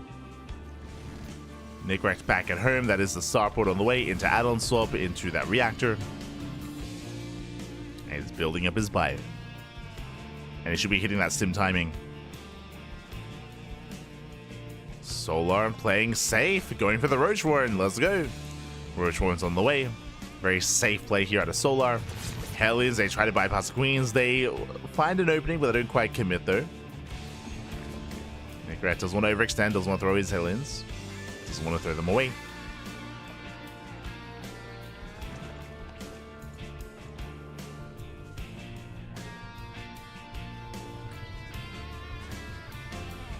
So he is still rotating. You can see how long it takes to rotate on this map as well. Ay, ay, ay. And that's the biggest difficulty here of Amygdala. It's not easy here to apply pressure to the north and south side. Nice denial. Denies the 4th base.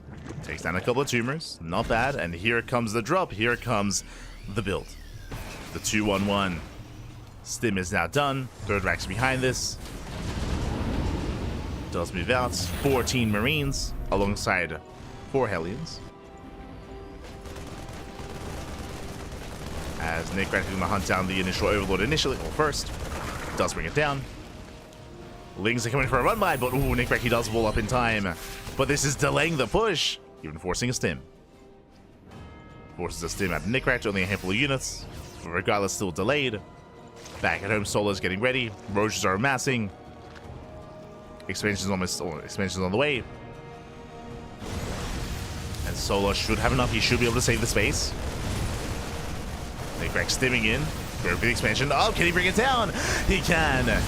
Massive pickoff. Does force a cancel. Forces a cancel. Pulls away. Abandons the Hellions. Back at home. He does hold the line. So far, so good. So far, so good. Nicaract, he does pull back. Preserves his Marines. And Nicaract, he's really well set up here for a 3-base all-in. What I mean by that, losing this 4th base delays the economy, delays the production. It actually slows down the Zerg player quite a bit.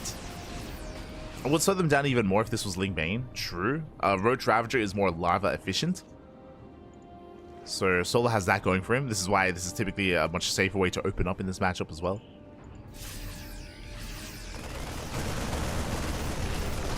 As the Overlord goes down. Overlord for a Marine. Better trade for Nicaract. Solar building on more roaches. 1-1 upgrades about to finish up. And Solar, he is cutting workers at 66. And do you see what I see? I see a massive move out. Solar, he has not drawn up his 4th base yet. Just focusing purely on maxing out. Solar is maxing out almost at 200 supply. He has a massive Roach Ravager army and he's going for the all-in. I was trying to bring attention to the potential all-in out of the Terran player, but no, Solar, he's going to beat him to it. As he is not joining whatsoever. 1-1 upgrades are now done. And back at home, where are the tanks? Okay, we have 3 tanks. We have 3 tanks, but they're all in the low ground. Nicaract, he needs some support. He needs some buffer. Army dives in. Plows. Oh, they connect. First tank goes down. And again, there's 2 tanks left. From 2 down to 1. Down to 0. Every tank will go down, and again, there was no bunkers, no buffer zone. GG gets called, and Solar snowballs out of control and takes game number 1. Whew. GG. GG, well played. Nigrat, he was not aware of the all-in coming his way. He did not see the move out. He did not see the lack of saturation. Did not see the army that was building up either. So Nigrat, he was just having a really hard time piecing together what was happening. And because of that, there was no defensive setup for his tanks. Tanks, they're amazing in that position, but they need some kind of support. They need to make sure that the Roach Ravager does not get close to them. Otherwise, we saw what happens. Otherwise, they just go down then and there. GG. GG, well played. With that, Solo will take a lead in the series, and now we're jumping into game number 2. Going to be jumping into Gressvan. Let's go. And spawning in the top left-hand corner of Gressvan, we have the red Terran player, the Platinum Heroes Terran. Down in the series, we'll see if he can bounce back. It is Nicorette.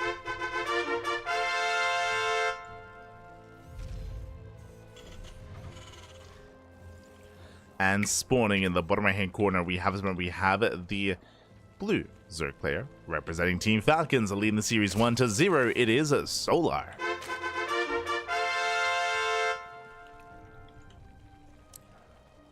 Does lead the series, and welcome one and all to Gressvan. If you recall, we were talking earlier how this map is known for long late game, for more macro play. We did see a bit of that in the PvP. True, we got up to 4 base versus 4 base. I'm expecting that here as well. I say I'm expecting that. Clearly, we've seen that even though Nicorette has a more aggressive history in TVZ, and even though he has a reputation for being very aggressive and very all-in, clearly Solar is willing to beat in there as well if he sees an opening. As a reminder, I believe the decision was made when Solo lost his 4th. If you remember, his 4th base was cancelled in the previous game, which did slow him down economically. So he's like, you know what, screw it. You know, you canceled, you denied my 4th base. I'm gonna just go for the all-in. I'm gonna just cut workers at 66 and just make nothing but Roach Ravager. It can be more difficult to pull that off here just because of the defense position. Unlike on Amygdala, here there's a ramp. There's a ramp coming into the 3rd base. This position is much more defendable. The 4th base, a little bit less so. You can always push in between the natural and the 3rd base in this location, or likewise, you can actually lay siege upon this center base from the low ground as well. The 4th base can be a little bit more difficult to defend, but we'll see if we can get to that point. We'll see if Solo plays Roaches for a second time. I wouldn't blame him. I wouldn't blame him if he does play Roach. Especially on Gressvan. We'll see. But now, standard openers. Reapers on the way. And we'll see if Nicorette goes for another 3cc 2-on-1 or if he does shake up his opener. As the Reaper moves out.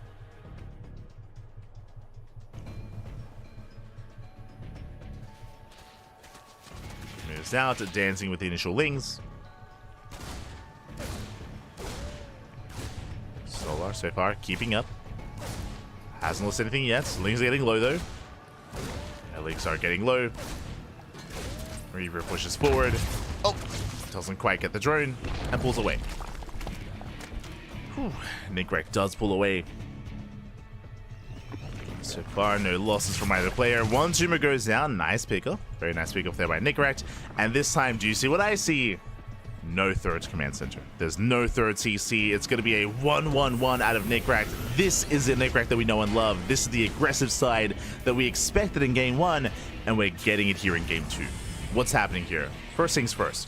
Very rare not to see a 3rd CC. 3rd CC openers are economic, but also very standard, so not going for that command center leads us to believe that we are going to be doubling down on extra Hellions, on faster Banshee production. This can also lead into a faster 2nd and 3rd ranks, into an armory, into a Hellbat push, so Nicorette here has options. Does he want to go for a Hellbat push? Does he want to double down and go for a stim timing instead? Or both? Reaper dives in. Getting an eye on the gas, guys. Just wants to make sure there's no hidden Roach Warren. We can see here no extra gas mining has been occurring. So standard play out of Solar, and for the most part, Nicorette confirms. He wants to make sure there's no early rush. Range production has begun. Hellions continue. No add-on yet here on the racks. Focusing on denying vision. Interesting. And there's the add-on. Tech Lab on the way for stim. And we should be seeing extra Raxes.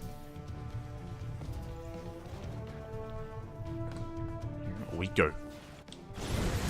Your Hellions, they threaten a dive. Poking in, getting a volley off, pulling back. Overlord Scout is attempted, but Overlord Scout should be denied. Solar, in saying that, he actually will get eyes on the researching tech lab. That is a tell. He sees and confirms, yeah, the 1-1. So he is, for the most part, aware. He sees 2 researching tech labs. That's a massive tell. And there's that second and third racks. Again, still no third CC. Now, Nickrat, he does have 2 variations of this build. Ooh. One variation is that he stays on 2 bases. He does not get a third CC. He throws down 2 more Raxes and goes up to a 5 rack setup on 2 bases, and he goes for a 1-1 timing 2 base all in. The other version, he's doing it, is 5 rack setup, 2 base all in with a 1-1 timing. The other version, I may as well just say it for potentially a future game, is that he stays on 3. He doesn't get double eBay. He goes into a faster third CC. And he's still aggressive, but not all in, because he can expand behind it and get his third base up and running. Here, there's no third. There's no third base.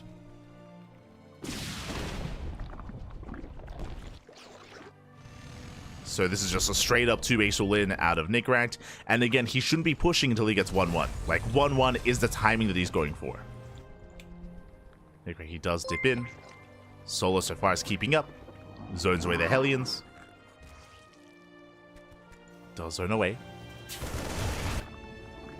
And it's on Solar to confirm what's happening. Now, if he is familiar with Nickrat, like this build that he's going for is kind of like a Nickrat special. Like it's we've seen it before, but I don't know how familiar Solar is with Nickrat.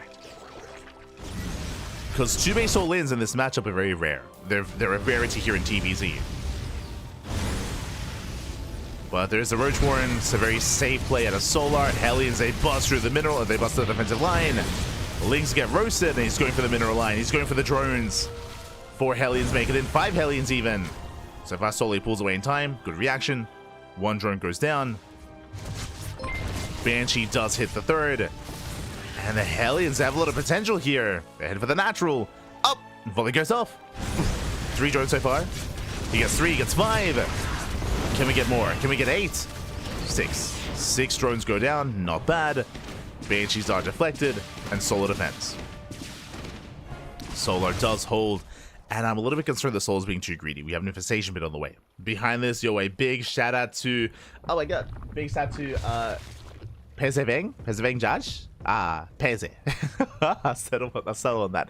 Thank you so much for the gifted sub, to the community. Thank you so much for the support. God, we do appreciate it.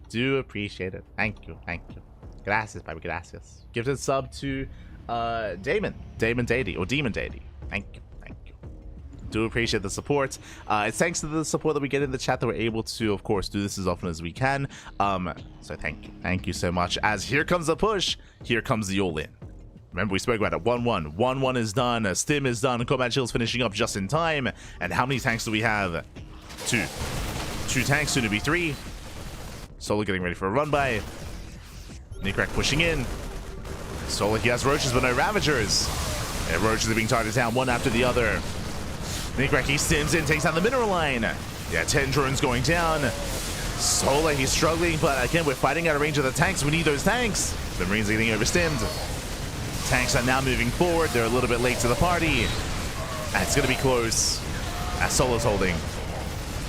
Solar, he's breaking through. He's trying to get on top of the tanks. Never mind. Oh my god, Nickrat. He barely breaks through. He holds. Nickrat. He shuts down the roaches. He gets on top of the queens. The base is under fire. Reinforcements have arrived at Nickrat. He's done it. He has broken the back of Solar. Again, Solar, he was not expecting this heavy of a 2 base all-in. He was taking. This is what I was concerned by. He was getting Infestation, but he was getting a Hydrogen. He was taking up towards a later game. He was getting a 4th base fully saturated. Nah, mate, too greedy. Too greedy out of Solar. I say that Solar, he's got 14 Lings on the way. Can he still hold on? He shouldn't be able to. Yeah, he shouldn't be able to. GG gets called, and Nickrat, he ties up the series 1-1. Let's go. GG, well played. Nickrat with the Nickrat special comes in with the 2 base all-in. Solar, he didn't confirm. If you remember, he went in with the Overlord and he saw double tech lab. He saw them both researching. That is a tell as to a late 3rd, but it looks like Solar assumed it was just a late 3rd. It looks like he just assumed it was just a late third base. He did not take the all-in seriously enough. Remember, he had gotten a fourth base, taken the gases, got an infestation bit, gotten a hydrogen, he got the gases saturated as well. He was so greedy there. Whereas otherwise, what do we need? Just pure Roach Ravager. Just get up to 3 base saturation, like we saw previously with 66 workers, and just make pure Ling Roach Ravager. There was 0 Ravagers, 0 Lings, only a handful of Roaches. And in the end, Nickrat, he snowballed out of control. GG. Oh my god. GG, well played. Just catching up. Oh, sorry, it was a gifted sub and a resub for 19 months. Great content. Keep going. Oh, thank you. Thank you so much. I mean, that's a lot of months, Baffy. That's a lot of months. Thank you. Thank you so much for the support. 16-month win streak. Or streak in general. Thank you. Thank you. GG. GG. Whew. And with that, we have a series, we have a back and forth. And again, this is where if you're not familiar with Nickrat, you can be caught with your pants down. He has a reputation of being hyper aggressive and hyper all in, and he can take it to anyone out there, including Solar.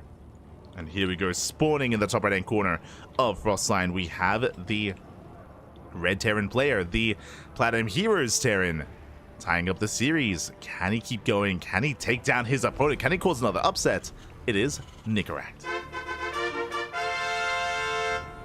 And spawning in the bottom left-hand corner, we have as opponent, we have the South Korean Zerg player, the Blue Zerg, representing Team Falcons, being forced into a tied series. We'll see if he can recover. It is Solar.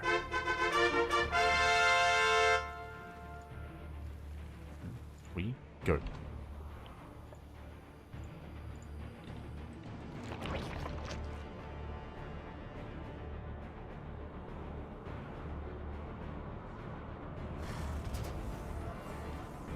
We go. So far we are just building up here on 2 bases. Standard opener, going for a rack suspend, likewise hatch gas pool out of Solar as well. But welcome one and all to Frostline. Frostline is likewise a large map of the map pool. I would say is less defendable than Gressvan, so we could see some aggressive potential here on this map. We could see it succeed. This time though, I'm sure that Solar's going to be a lot more wary. I'm sure this time Solar, he's going to be a lot more careful about his opponent. If he scouts, if he sees that there's no third base, he's going to be taking it more seriously, I would imagine. So Solar is being introduced to Nickrat. It's like, oh, okay.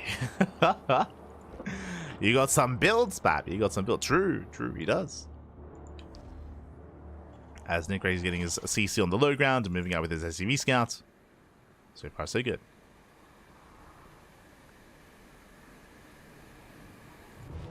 And again, I would imagine that Solar is not going to be anywhere near as greedy this time. Even if he feels safe to do so. That's exactly what Nickrat wants. That's what he wants, Patrick. What he wants.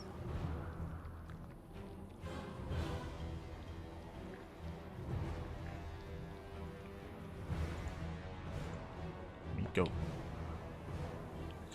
As Nickrat is actually making, Solar making an extra wave of Lings. We have 6 Lings on the way as opposed to the usual 4. So a much safer response here from Solar. Reaper dips in. Dancing with the Lings. Solar should be able to defend. Without losing too much. Oh, 1 Ling goes down. Not bad. 1 Ling does fall. Okay, pulls away. Factory's finishing up, and the question becomes, do we go for another 1-1-1? Do we go for a 3rd CC? We have the 184. It should be a 3rd command center. Ooh, Reaper goes down. Nickrat, otherwise distracted, gets caught with his pants down. Massive loss. Meanwhile, it's going to be a 1-1-1. So 2 games in a row, no 3rd command center. So far, this opener is looking just like the previous game, but as a reminder, as I was trying to say coming into Gressvan, is that Nickrat, he has 2 variations. He can go for, and he can commit into a 2-base all-in, just like what we saw. He could also go for an earlier CC to have a committed start, but then have a more economic follow-up. He could also throw down an armory, and we could see the reactors stay on the factory, make extra Hellions, and turn this into a Hellbat push. So Nickrat, he has options. Does have options. Oh my god, going for it. No add-on. Early medevac. Going for a Hellion drop. Okay, speaking of different variations here. We have a fast Hellion drop out of Nickrat, then into Stim. Checking the vision. Solar, what did he see? He saw nothing. He's going for the scout. Overlord is waddling in. Marine out of position. Overlord will get eyes on the production. On most of it. Sees the racks. Confirms it would be out on Sob. Ooh, and spots the medevac as well. Big scout.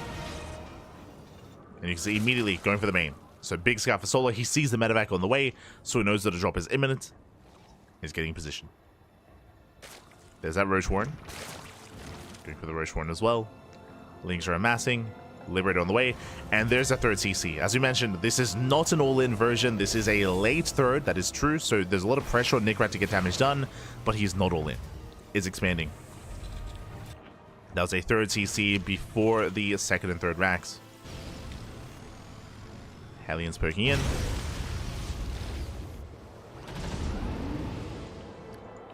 They don't get much done. So far, getting one active tumor.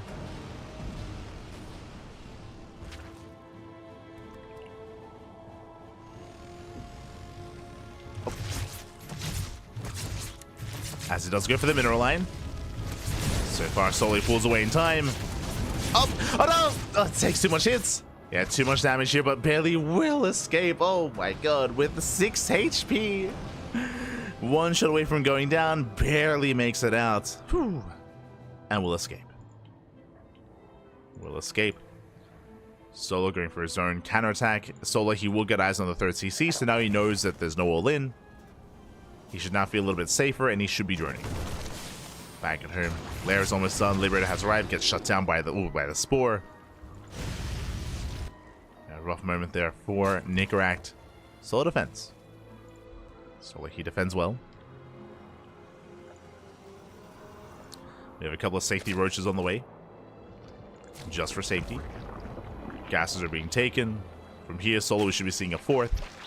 And now the next question becomes, is Solo going to saturate the fourth base? Is he going to tech? Or is he going to cut workers here at 66 and go for a roach all in? What is the plan? Now, a couple of things. He knows that the third base is late, so he knows that the Terran player is going to have a worse economy than they usually do. So I can definitely see rationale for Solo thinking, okay, I'm just going to double expand and saturate my bases. Yep, there it is. Infestation bits on the way. This tells us that he doesn't tend to go for a longer game state.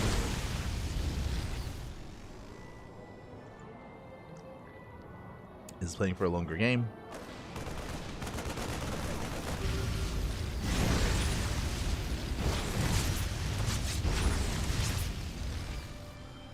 Aliens, they catch a bunch of active tumors. Baneliness on the way. This tells us it's going to be Roach Ravager initially, then into Lingbane. So it's going to be Lingbane Roach Ravager out of Solar. Which is a more standard mid-game composition. Which means we have a back and forth. And I do favor Solar coming into this. Just because Nickrat, he, again, had an aggressive start, but he didn't really achieve too much with that aggressive start. The Liberator did no damage. The Hellion drop did no damage. He sims in. Ooh, takes a lot to the face. We'll catch out some of these roaches. But still a rough trade here for Nickrat. That was 12 Marines and 4 Hellions for 7 roaches. Was a costly trade. Has to back off. Hive is already on the way. Yes, Solo just taking full advantage of the disrupted opener of Nickrat. So Solo just droning, taking gases, getting up to 79 workers already, getting up to 80 drones, which is going to be the ideal. And soon he can just focus on purely army production. And Solo's going to be the first to max. It's going to be the first to max out. Nickrat, he's stuck at home. We don't see any drop play from him yet. Gases are being taken. Second factory. This tells us that Nickrat intends on getting a 4th CC, but taking a 4th base on Frostline is difficult. We didn't get to talk about it, but this map, yes, it is large, but the bases are very spread out and very vulnerable. Defending your 3rd and defending your 4th and your 5th base, it's difficult to pull off here. As there's no natural defense, there are some ramps, but the ramps are very wide, they're very large, so you cannot wall off as easily. Your SimCity is limited. As Nickrat, he does stim in. Oh! Stims in, shaves off some lings. Is forced back. Nickrat getting forced back. Solar taking up into the Hive is done into Ultras. So from Lingbane Roach Ravager into Lingbane Roach Ravager Ultra. Lovely contamination here on the factory. Let's go. Contaminates the factory. Morax is on the way. Force CC has begun for Nickrat. Looks like he intends to expand towards his opponents. Makes the most sense. Expanding towards the Zerg. What this means is that he can move forward by expanding with his main army as well, so it's easier to defend. Or at least it should be. As Nickrat, he will deny the 5th. Forces the cancel on the 5th base, not bad. Solar, he does set up a counterattack.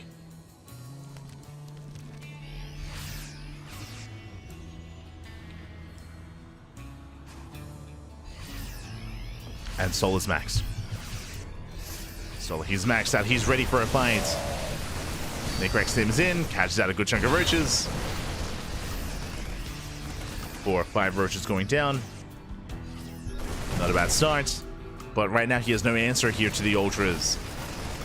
There are no ghosts, no liberators. Good setup. Nice spread of tanks.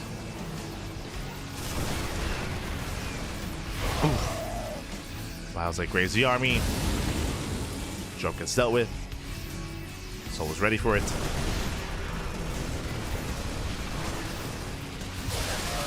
And with that blinding cloud with the Vipers, looks like he can break this line.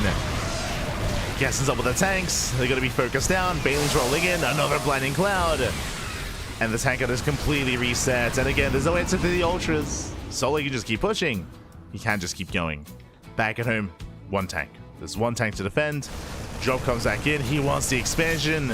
He might get it. Up, up. Takes down the drones. Pulls away. Does pull away. Solar, he races back home to defend.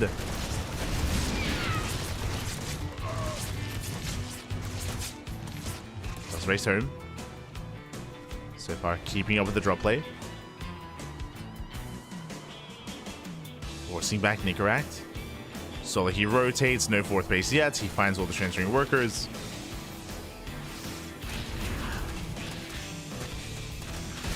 SC is going to be going down, and Solar, he can just commit in. He can and he will. The tank gets caught unsieged. Brutal pickoff, tank goes down. 2nd tank as well. But Solar's getting surrounded. He will lose these Ravagers. Nice Wiles. We will lose the Ravagers, we'll lose the Ultras as well. Not the worst fight here from Nickrat. Catching 2 Ultras. Sorry, 3 Ultras went down. 3 Ultras, 4 Ravagers for 2 tanks. And a handful of Marauders. Not bad.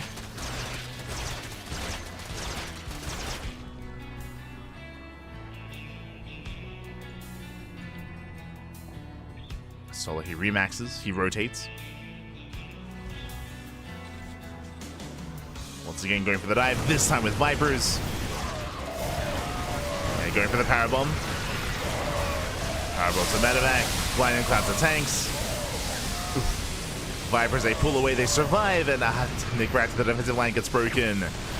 Going for the mineral line as well. Files, they connect. Planetary, it looks like it should go down. Never mind. The hold. Nickrat, he's barely holding on. He saves the Planetary. Crazy. But alas, Solar, he's still maxed. Like, Solar, he's still maxed out. So there's plenty more Ultras. He saved the Vipers, more importantly. They're gathering energy once again.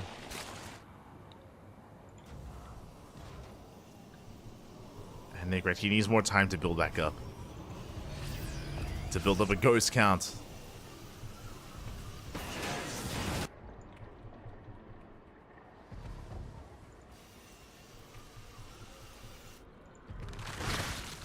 And we'll see if he can.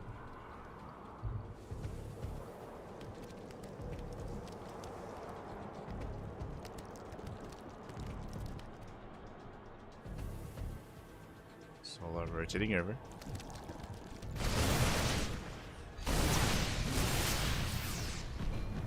Does rotate. Once again, Nickrat out of position. This time the Planetary is going to go down. Yeah, brings down the Planetary, rolls on in. And Nickrat, he's been holding on for as long as he has, but now this time he will lose the base. Lose the base. Will defend against the ultras though. Ghost, they're holding on. Snipe all 3 ultras. Nickrat again, he's surviving on 3 bases, but the 4th base is just so difficult to hold on to. Time and time again is being knocked down. And the biggest problem here is that Solar's left alone. Solar, his economy is completely untouched. So he is freely just remaxing. He's just remaxing time and time again. He can just keep committing. And Nickrat, he isn't able to slow him down. He has no supply to send across the map. Just perpetually stuck at home. Stuck defending. And here comes Solar. Goes for the 3rd. Nickrat out of position. Bane rolling in. He wants the ghost. Up. Oh, going for the tanks even. Oh, massive baneling connection. Takes down the ghost. The tanks. GG gets called as Solar. He breaks through and Solar takes a 2-1 lead in the series. GG. Whew. Oh my god. GG, well played. Solar, he will take a lead. And Solar is now 1 game away from advancing on to the next round. 1 more game is all he needs. Nickrat, he has to fight back here and now to force the ace match. Again, we've already seen that Nickrat, he can take it to Solar, he can catch him off guard, but again, the pressure is on. And we're loading into a much smaller map, a map known for aggression, Whispers of Gold. Let's go. Let us go. Now, last game, Nickrat, he almost like faked a 2-base all-in, and he went for a 3rd TC a little bit later, which meant that he fell behind. To be honest, like Nickrat, he fell behind with his build as he wasn't able to do enough damage with the Hellion drop because he got scattered. He didn't do any damage with the Liberator either, and he just had a later 3rd as a result, so he had a really hard time getting to the mid-game, but we'll see how that changes here on Whispers of Gold. As spawning in the top left-hand corner, we have the red Terran player representing the Platinum Heroes. Down in the series, we'll see if he bounce back. It is Nickrat. Give us the ace match. And spawning in the bottom right-hand corner, we have his opponents. We have the South Korean Zerg player, the Blue Zerg, representing Team Falcons. 1 game away for advancing on into the next round. It is Solar.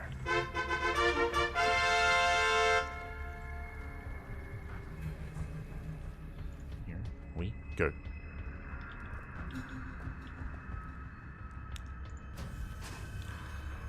And because last game we saw Nickrat kind of like fake an all-in, I'm pretty sure this time he's going to commit. Whether it's 2 bases or on 3 bases, I do expect Nickrat to double down, to commit into aggression. I expect him to be more assertive, especially because of the map itself. Welcome one and all to Whispers of Gold. This is the smallest map in the map pool, shortest rush distance by ground. Aggression is favored here on Whispers of Gold, and as a result, I feel like Nickrat also going to be favored as well. I say that Solar has the option to be aggressive himself. We could see like a fast Roach Warren and a Roach Rush and the Ling Flood behind it, and Solar could commit to his own early game aggression, but he's not really known for that. We did see an all-in out of Solar previously on Amygdala, but that was a 3-base all-in. Like a very different kind of vibe, very different kind of setup. It's a little bit more macro-oriented, of course, because you get into a 3-base economy. We'll see if Solar's willing to be a little bit more active, a little bit more aggressive earlier on in the game. For now, standard openers. For now, Hatch Gas Pool out of our Zerg player, and we have our initial Reaper opener out of Nickrat.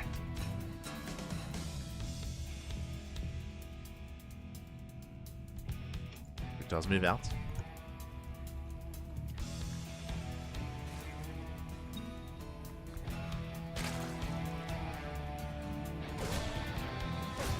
Does move out across the map. Gets into the mineral lane. Now just dancing with the Lings. No major damage.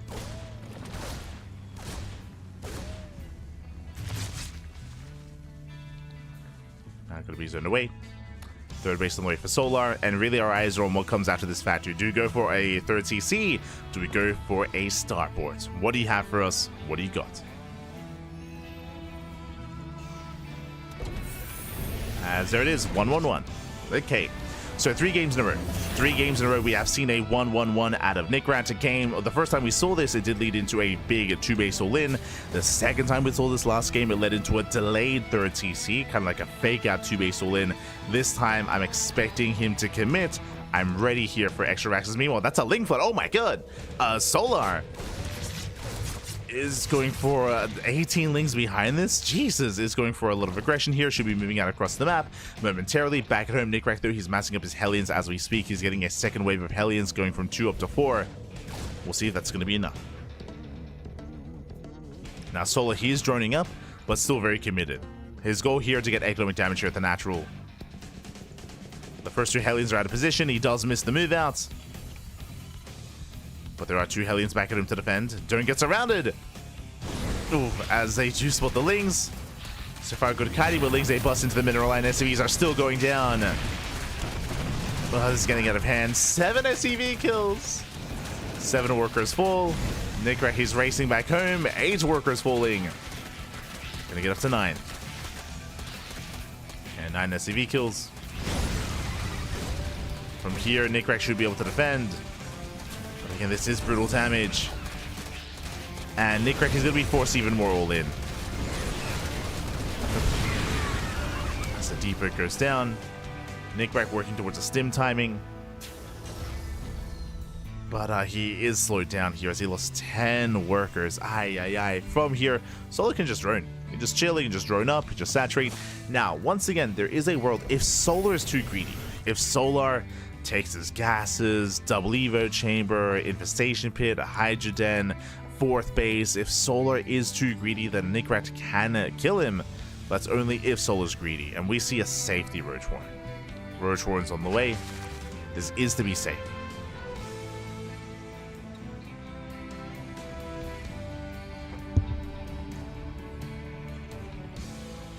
And do you see what I see? A 3rd TC. Nickrat, he knows that he can no longer sustain a 2-base all-in, so he's going for an expansion. He's going to try to macro out of this. Bold move out of Nickrat. Bold move.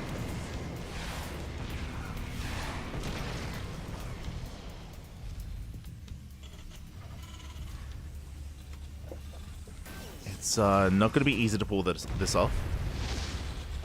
Going for more maxes. Wacko's Roaches are amassing back at home for Solar. Building up his Roach count.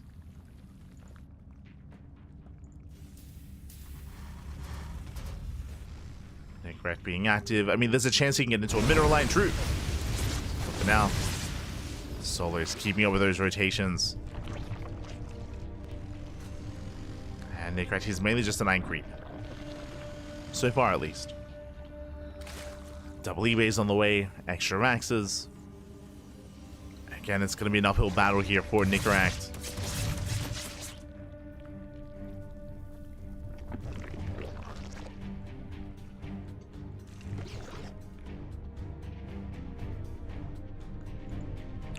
Once again being zoned away. In the main base, there is a spore in position. But the queens are busy. And he's just going for the dive. He has to. He's just diving straight into that natural. Lings are keeping up. They locked down the Hellions, though. The Hellions get locked down. The SimCity is brutal here. Roaches keep up. The Hellions, they do full one after the other. They raid into the main base. Does get some damage, though. Not bad. 4 drone kills. 5 drone kills. Soul was distracted.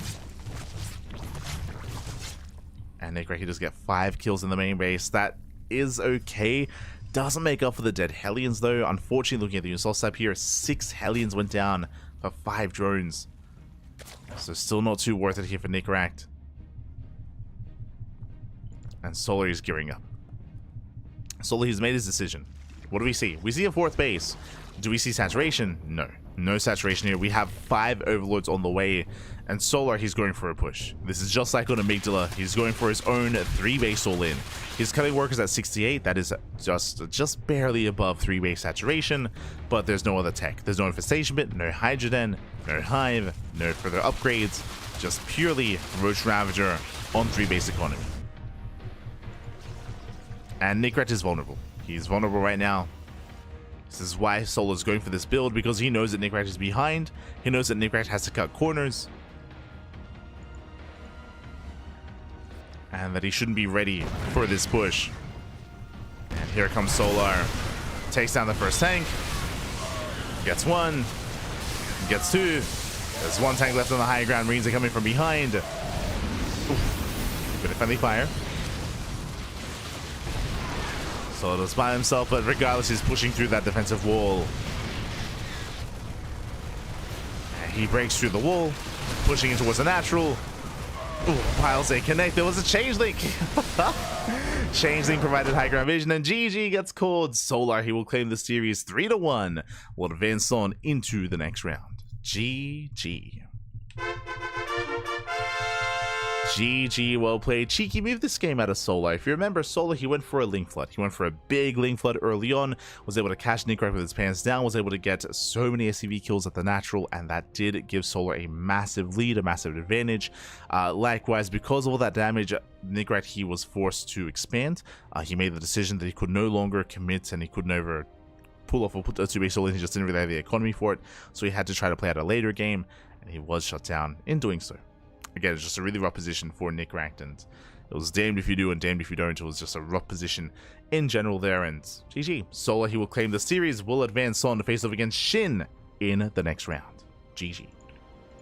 GG, well played. Best of luck to Solar in that ZVZ, as that leads us into our final series of the night. That leads us into our final series, our final matchup. Here we go.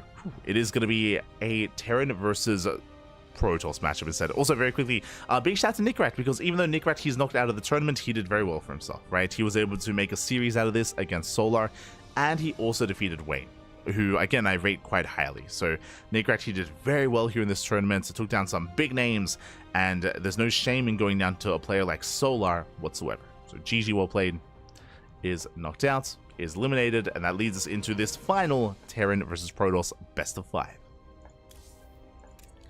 Is going to be a TVP between Spirit and a Creator.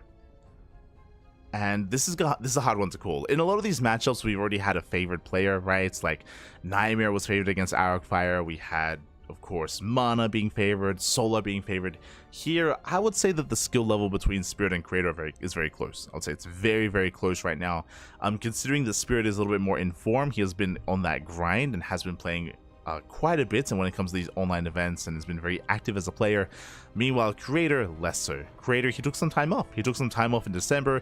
He took some time off in January as well, just enjoying the holidays, and of course enjoying Christmas and New Year's and Lunar New Year's. Like, Creator, he again has been taking a bit of a step back, but in recent weeks, he's been back on that grind for like the past 2 weeks, like the past like 2-3 weeks. He has been back on that grind. He's been definitely improving a lot and regaining his skill, and has been looking terrifying. We just went over his results during the podcast last night, but we'll see how he does here against Spirit. How do they compare? I'm expecting a back and forth. I'm not expecting a 3-0. I'm leaning towards an ace match even between these two, but we'll see. We shall see as we are jumping into game number 1.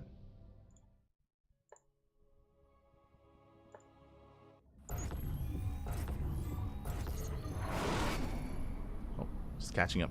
As spawning in the top right hand corner, we have the blue Protoss player, the blue Protoss from South Korea. In the right hand corner of ley lines, it is a Creator. And spawning in the bottom left hand corner, we have the red Terran player, the red Terran from land of Poland. It is Spirit. It's catching up.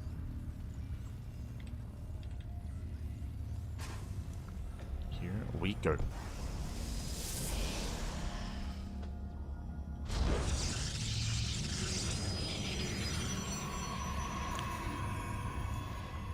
We go. No tanks. I mean, well, again, Nickrat's build was just really disrupted. As a reminder, it wasn't just that Nickrat, he lost 10 SCVs early on. It was the fact that he had a delayed third base as well. So his economy was already going to be hurting. It was already a disrupted economy for Nickrat to begin with. So for him to, have to be forced into a late game when he was opening up aggressively was brutal. Well, it's brutal there. But regardless, GG. We're settling in. He's coming a long way and doing super well. 100%. There are some certain key players that have been really impressive throughout 2024. I'm referring to Nickrat, Shameless is another big one, Geralt, Cristiano. Like, there's a lot of like these players in Europe that have been really rising through the ranks throughout the course of 2024 and coming into 2025 as well. Been looking really strong. And always see more of them, and we should be seeing more of them in the future as well, as they are all very active players. Very active. For now, though, we have our openers. It is going to be an economic opener out of Spirits, going for a Rax Expand.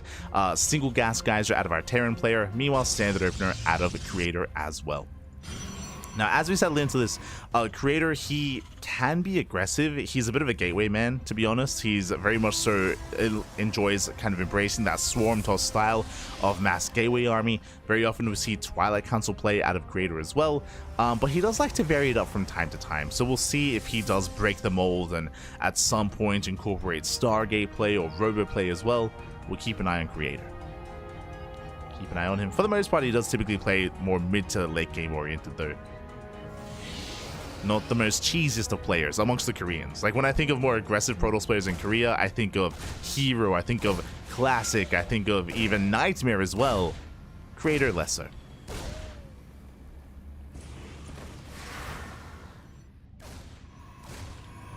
As there we go, we have our take of choice. It's going to be a Twilight Council opener out of a Creator.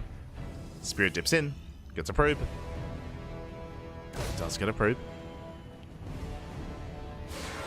Oh, for now, going to get cornered though. And can he escape? Nice KDA charge. But last with the shade, the Reaper should fall. And the Scout is going to be denied. I say denied. Checking the vision, Spirit, he did get eyes on the Twilight Council. So he's aware of Blink. He's aware of the Blink-based opener. The question becomes, how many gateways, how aggressive or how economic is Creator going to be? This Blink is on the way. Back at home, Spirit going for his own 1-1-1 setup. So do we wager? The Gamba, papi. No Gamba here in this series.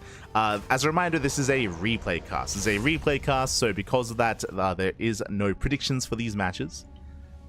These games were played out ahead of time.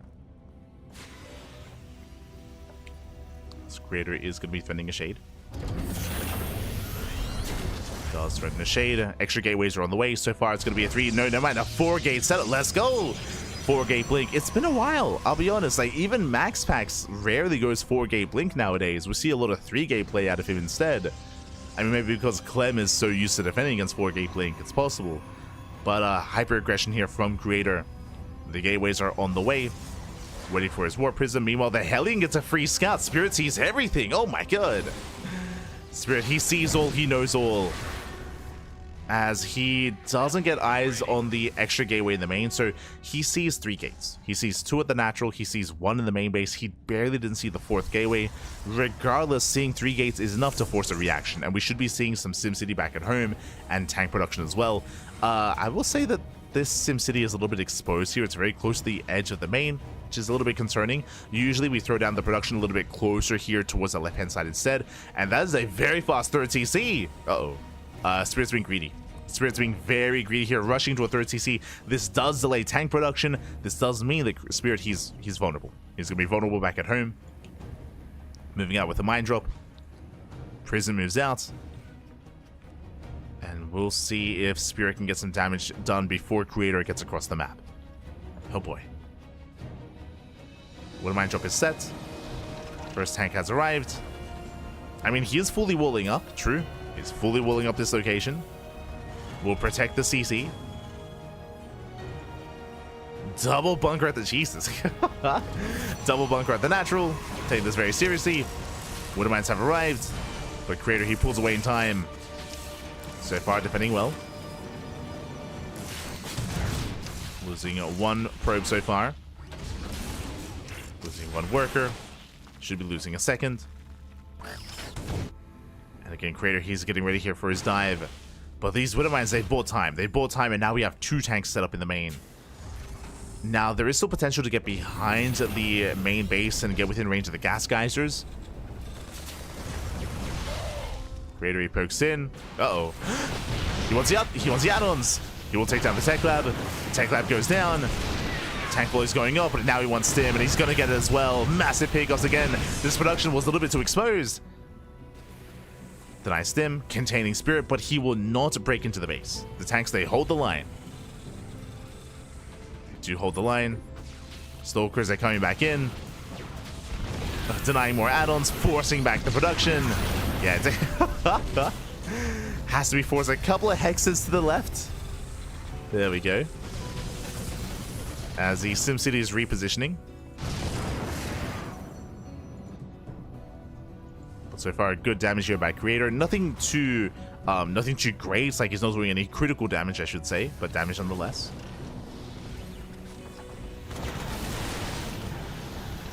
Stalkers get behind the mineral line.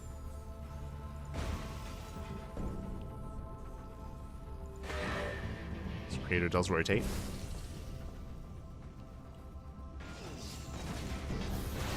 Wedge dropping into the main.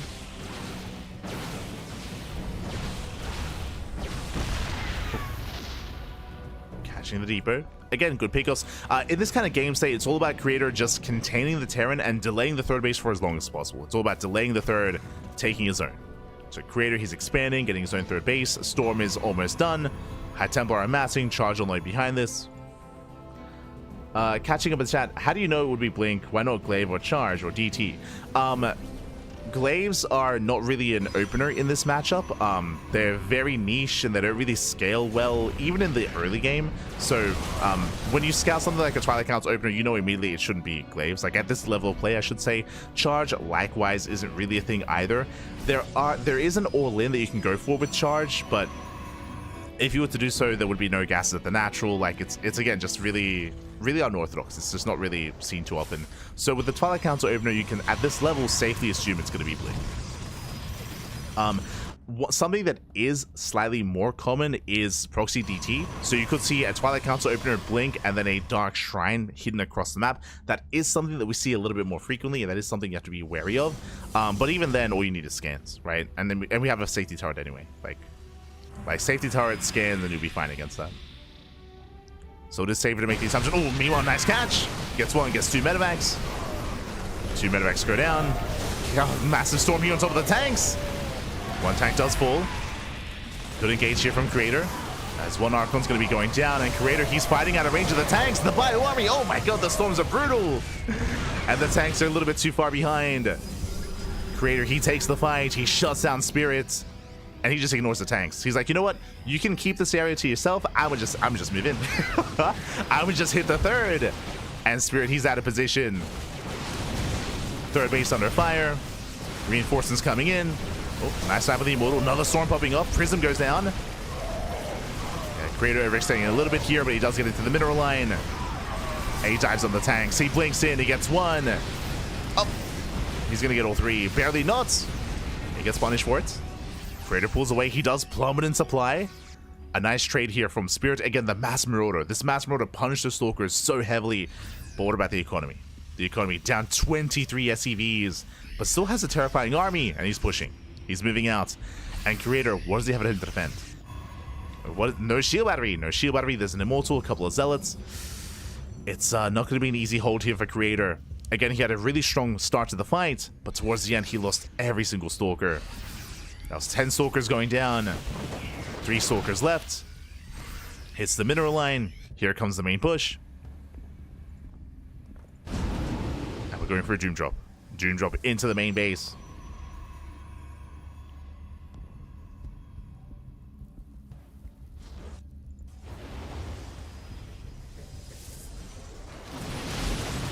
Does drop in. Does drop into the mineral line. Probe's going to be going down. So far, Storm's popping up. And Zalsa getting himself the Marauders. Storm's doing well enough here, and so yeah, Creator's going to hold. He's going to shut this down, despite that losing 11 probes in the main. And Spirit, he's still in this. He's rallying towards the third base, and he's pulling Creator apart. Do we have any Storms left over? Shield battery gets depowered. Creator out of position. Nice Storm. Oh my god, he stands in the Storms. Does stand within it. And from here, he's collapsing in. But the SimCity, it's too good. Spirit, he's trading well. He's done it. He's broken the back here of a Creator. He might have one Storm left over. Not even. And even with the Storm, the Marauders, they hold their own. GG gets called, and Spirit, he will take game number 1. Whew, GG. GG, well played. Spirit does take a lead. Again, Creator had a really strong start to the game, really strong start to the fight as well, where he was out positioning Spirit, he was killing workers, eviscerating the mineral line. The big misstep for Creator, though, if you remember, was when he dove with his Blink Stalkers. When he dove on those 3 unsieged tanks, he sniped 1 tank and he lost 10 Stalkers. If he had preserved those Stalkers, the point of that would be to contain, would be to keep, to maintain map control and to keep Spirit at home, to keep him pinned at his third base, at his natural. Because he lost all those Stalkers, counterattack. Spirit, he could counterattack and there was nothing at home to defend. Spirit, he just snowballed then and there. GG. GG, well played, but a very, very tense game. Very close, very back and forth. Spirit takes the lead. Spirit does take a lead, and now we're jumping into game number 2. Let's go.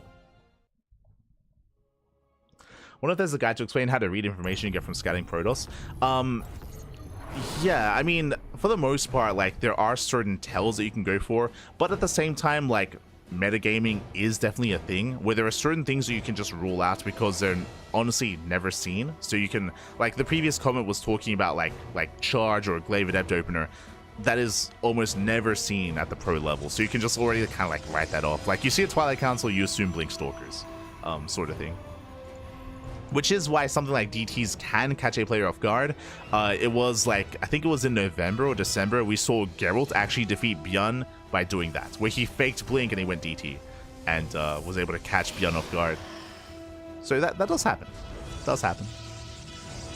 Even for a player like Bjorn.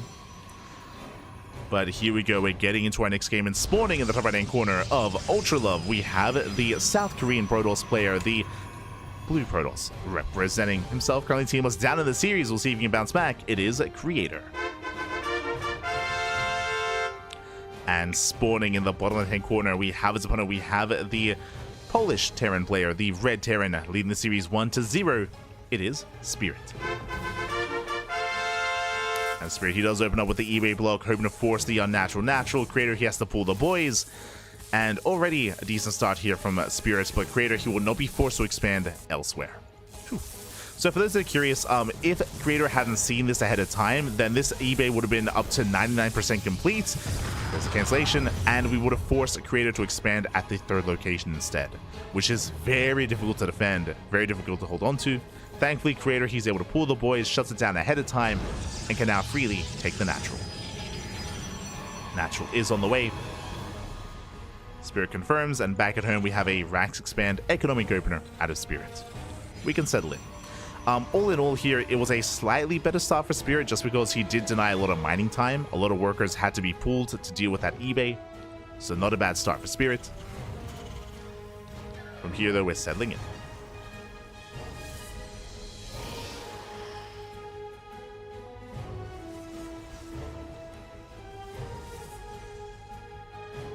In PvZ, I feel like you can see any variation from a Twilight Council. I would say yes for the most part to that, in the sense that it is more viable. Like, you can go Glaive Adepts, you can go into Fast Blink, you can go into... There are, like, charge-based all-ins, true. It is more viable to take up in many different directions. And 100% for that, then you do need to, like, check gases, check warp-ins as well. It's a bit of a different dynamic.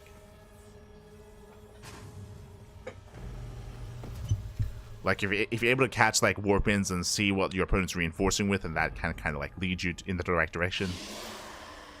For now, though, we're diving into our TVP.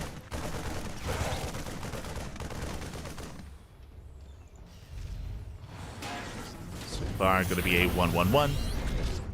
Standard follow-up. And this time, instead of a Twilight Council, we have a Stargate opener out of Creator. Let's go.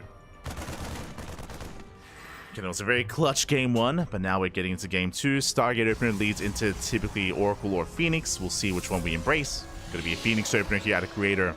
With this, he's going to gain map control. It's still on Spirit to confirm what exactly is going on. He has yet to confirm, yet to scout. Ooh, as I believe he did skip out his initial Reaper. Yeah, no Reaper. Going Marine first. Still reinforcing. A very aggressive opener here by Spirit. His goal here is to bust up the ramp. No shield battery. Only 3 adepts. Can he break through? Much more aggressive start here from Spirit. Does push in. Should take down one Adept. But just the one. Oh, yeah, gets a second. Not bad. Two Adepts go down, and Spirit, he will lose everything here, but Hellions don't scale well into a longer game anyway, and he's able to scout and confirm the Stargate play. Back at home, Cyclone production, Magfield accelerators. Oh my god, he's crazy. Are we crazy? Okay, cancels. Jesus, he hasn't completely lost his mind. I was like, are we gonna throw down a second factory? Cancels Magfield, thankfully, going for a Rex. But this initial Banshee opener gets scouted. Yeah, big moment here from Creator. He saw the researching tech lab. That should be a tell. That should be a sign that it is going to be Cloak. This is another kind of, this leads into what we mentioned earlier. Technically, this could have been, what's the other upgrade? Interference Matrix. Could have been Interference Matrix researching, but that is really not viable anymore. That's not in the meta. So you can make a safe assumption that was Cloak Banshee. As a result, observers are getting in position. You can see here he's getting ready for the Banshee at the natural. Again, because of how the meta has played out and because Raven openers with Interference Matrix have been nerfed over the course of the past year, they're just not really seen anymore. I say nerfed. I mean, the meta has just shifted in such a way where it was a lot more viable, a lot more powerful against Robo openers because Interference Matrix would just shut down Colossus so hard and then you just commit to an all-in. That was back in like the Site Delta map pool, but not anymore. So the Observer's in position here for the Banshee. Phoenixes are moving out. And so far, there's only the one Banshee in the bottom right-hand corner of the map. I believe Spirit did cancel. Yes, Spirit, he canceled Cloak, and he did not make a second Banshee. So basically, Spirit, he respects Creator. Creator scouted, of course, is aware of what he saw. And Spirit, he just avoids it. He knows that there's no reason to move in, otherwise, Creator's just going to shut him down.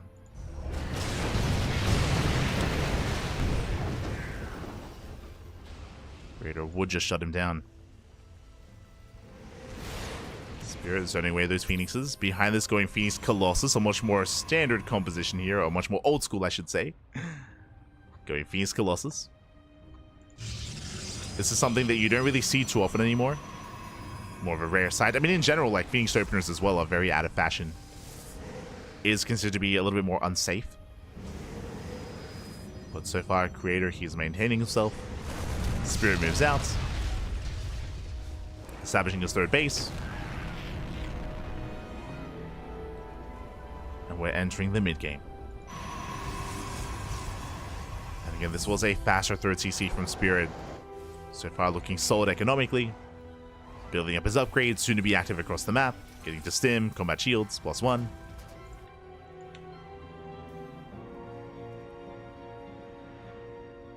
Here we go.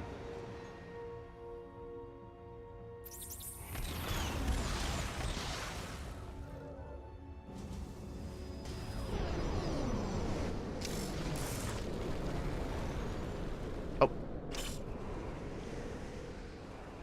Spirit rotating over. Does rotate between the bases. Getting up to 3 Colossus. So far, Creator is keeping up with the rotations. Spirit looking for another way in. Oh.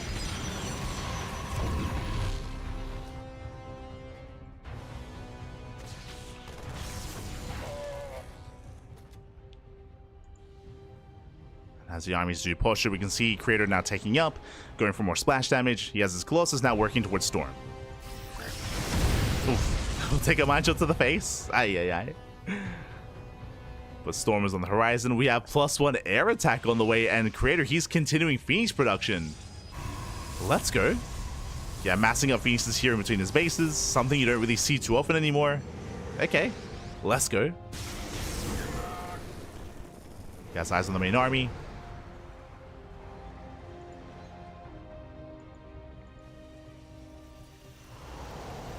Creator headed for the middle line. No turrets in position. A little bit greedy here from Spirit. We'll bleed out 3 SCVs. Creator pulls away. And should barely get out. Whew. No losing a Phoenix. Very nicely done. Spirit likewise has been building up his own forces. Second starport is done, going into triple Viking production. It's a lot of Vikings. Once again, catching up the Phoenixes, gets one. Almost two. So very nice big goals here from Spirit. Creator, he rotates in.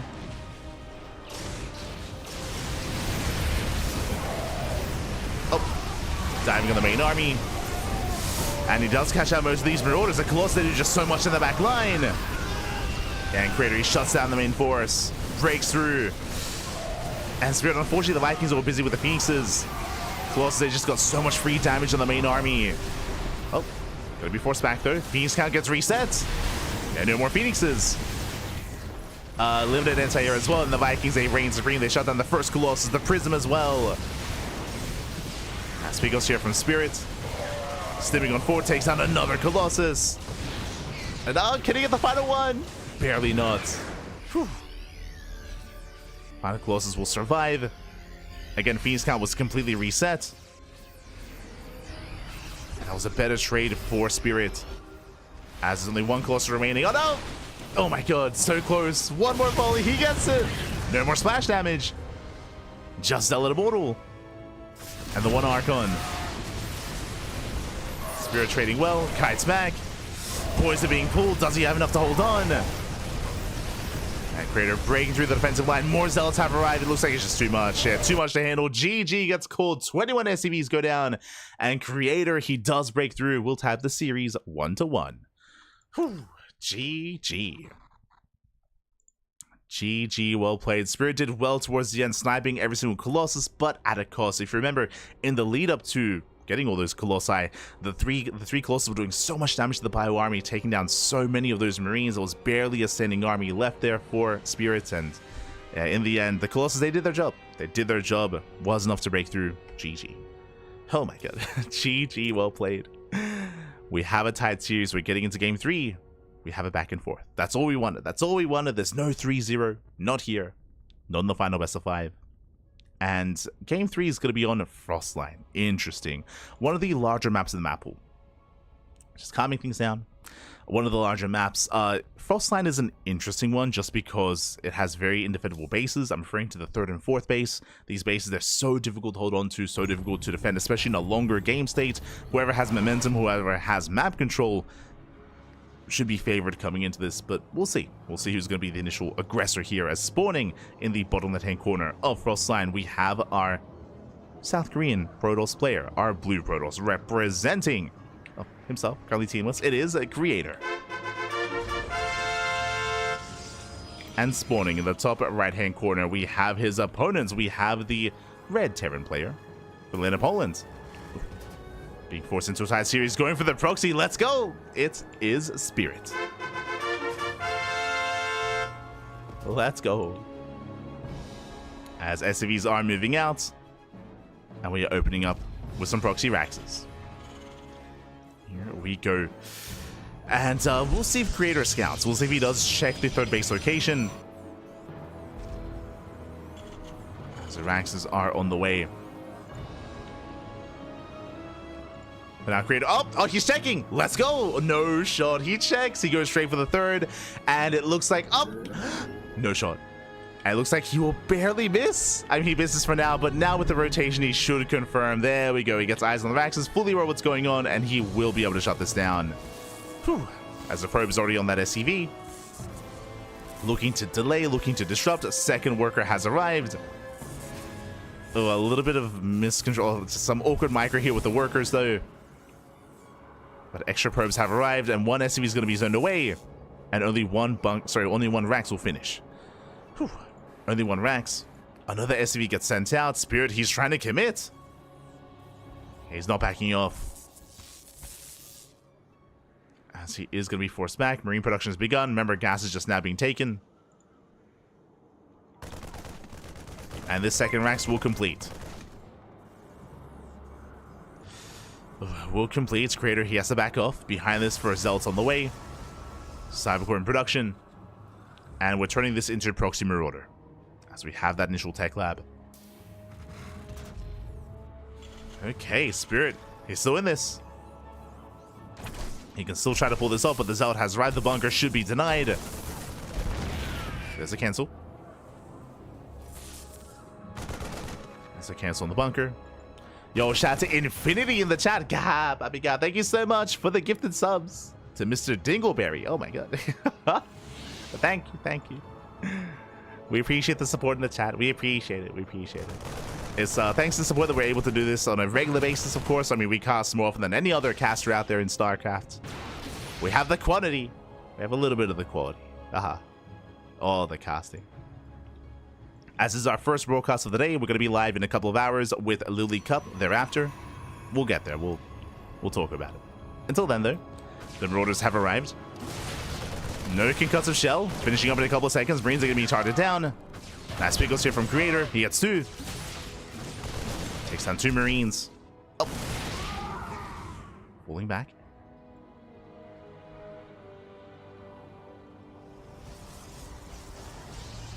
Does fall back. Getting his own proxy across the map. I'm loving this Creator going for his own 1-base counterattack, setting up to 4 gateways. 3 gates at home, 1 gate across the map. So 1 base, 4 gate here from Creator. 1 base versus 1 base. Let's go. Spirit, he's racing back home. His production is going to be disrupted as he has no production here from the Raxes. He has no production at all, actually. And what you see is what you get. He's got, what, 4 Marines and 3 Marauders. And Creator will soon break out and will soon counterattack. He's just waiting for that proxy. As it is about to finish. And it's just a really awkward game.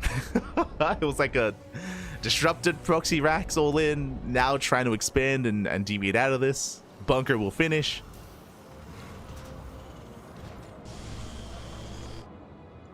And Creator, he checks. Scouts, he ensures that there is no more proxy. He's moving out across the map. How many Stalkers so far? 8. 8 Stalkers for Creator. And remember, he can warp in 4 units at a time. Stalkers are on the way. Ooh, Creator getting supply blocks. Ay. Now is not the time. So a bit of a supply block. That's why we only saw 2 warp-ins. As he has no spare supply. Creator pushing in. Remember, there's that high ground bunker. Tank is on the way. And he has to break through. Boys are being pulled. Mass repair on the bunker. And with that tank, I don't think Spirit can be broken. I'll be honest. Yeah, Creator is forced out. This just, it's hitting too late. So the tank has arrived.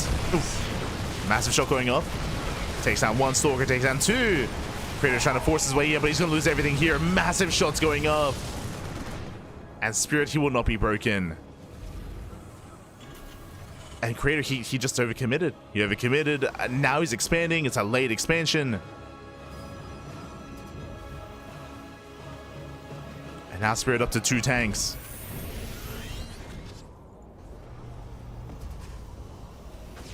Now building up to 2 tanks. Once again trying to break his way through. The boys are pulled here to repair. And they hold the line. Tank voice once again on the Stalkers. And Creator is losing everything. Yeah, he's just going to lose everything here. GG gets called, and Spirit, he survives the all-in. And Spirit takes a lead in the series. GG.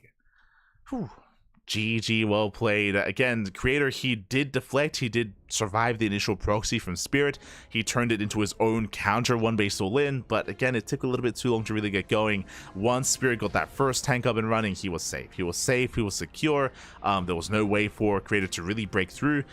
If he had maybe rushed up the ramp and somehow gotten on top of that first tank, then maybe could have pulled it off. But alas, GG. GG, well played. Spirit, he defends. He survives. And now Spirit is 1 game away from claiming the entire series. 1 game is all he needs. And here we go. We're loading into Amygdala. Let's go. Let us go.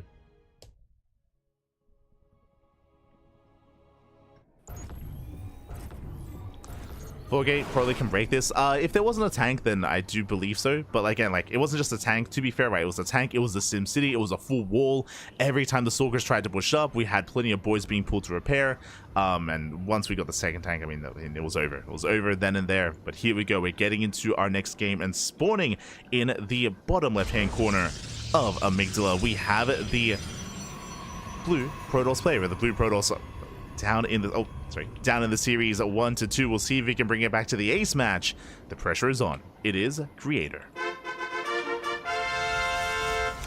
And spawning in the top right-hand corner, we have his opponent. We have the red Terran player. The red Terran from land of Poland's one game away from advancing on and from knocking Creator out of the tournament. It is Spirit. Seems like Creator could have denied the natural for a while. I agree. I think another factor that we spoke about, but we kind of glossed over towards the end. Remember, Creator got supply blocked? Like, that's another factor, right? Like, because the supply block, he had less stalkers, which also delayed the push up the ramp as well. Given those precious seconds and given extra stalkers at the time, could that have been enough to break the main base? It's possible. It's possible. I'd have to check when it was the tank arrived. If he was able to hit before the tank arrived, then I think he could have broken through. But yeah, it was a bit of a messy execution of the counter 4-gate, like all in 4-gate blink. I keep saying blink, goddammit. Just 4-gate. There was no blink. But yeah, there's a lot that came into play there. Regardless, GG. GG, well played. With that, Spirit going for an economic opener. Racks into expand. And again, Spirit just needs the one more game here to claim that win.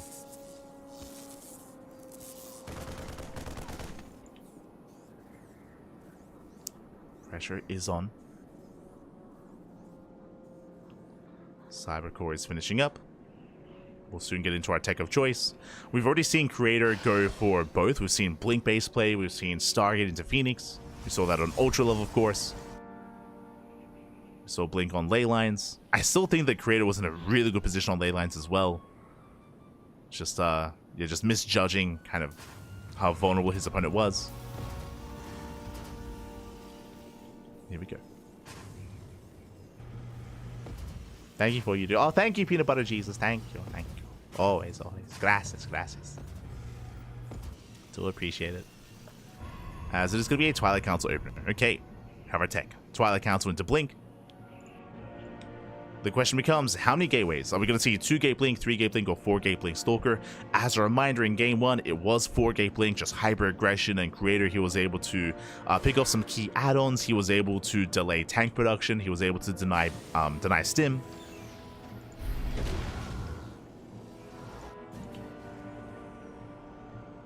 But he might calm things down now that he's on match point. We could see something more macro-oriented instead, something more economic. As a Blink is on the way. And again, the question really is going to be how many gateways and how aggressive in the follow-up. So Creator pulls back. Second gateway gets thrown down alongside the Robo. Does get that second gate. Spirit getting to his usual 1-1-1. Does have the Widowmine, so he's getting ready here for a drop across the map. And again, this Widowmine drop is really designed to scout. It's not really... Oh, never mind. I was going to say it isn't really designed to get damage done, but it's not just a Widowmine. He's going with the Marines as well. Yeah, much more committed. Widowmine Marine drop. This is designed to get economic damage. Ideally, the Widowmine wants to zone away the Stalkers, and the Marines, they focus on as many probes as they can. So much more committed here by Spirit. And Creator back at home, 3-gate. He's getting up to 3 gateways. Trying to be safe. Shield batteries are on the way. One at the natural, one in the main. Medevac does unload. Creator, it is within vision. Does respond. Tries to respond in time. Oh, I'll pick up. He's ready for this. Mine shot does get connected. It does connect with one probe. Likewise, Hellion is in the mineral line. Probes are going down. And Spirit is getting quite a bit done here. So far, 5 probe kills. 5 probes, and he does escape, does get away. Hellions are cleaned up. But so far, good damage by Spirit. He lost 2 Hellions and 2 Marines for 5 probes. Nice damage so far. He's not done. Liberator moves out, and Creator takes both gases. He takes both gases before expanding. What is he going for? He's going for earlier tech. That's a Forge and a Bay into Colossus production before the 3rd base. So with this just really safe play here by Creator, building up towards that first Colossus. Meanwhile, Spirit just going for his 3rd CC. Liberator Siege is up. Nothing in position. Late reaction. Creator, he's otherwise distracted. Probes aren't going down. 3, 4, up to 5 probe kills. 6 probe kills. Oh, no. Yeah, 6 workers go down. Likewise, we get a full scout as well. He sees the gases, sees the bay, and the forge. Spirit, he sees everything.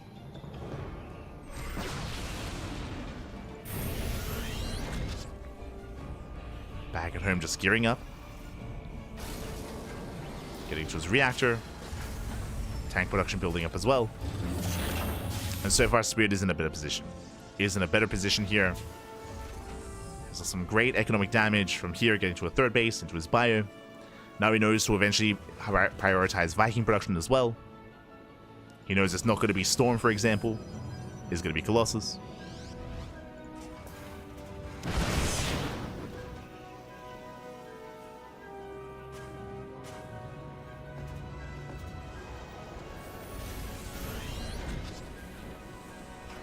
As the first Colossus is popping out.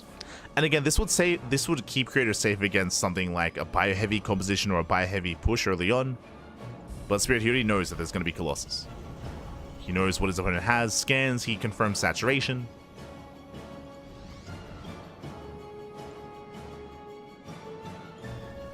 Taking his own 3rd.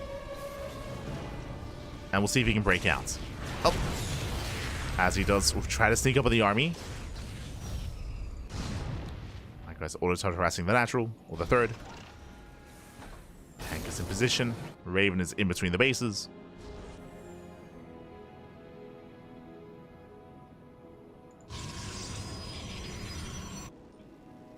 So far, we're settling it. Calming things down. This also tells a Spirit that, of course, there's no aggression coming his way upon seeing all the tech.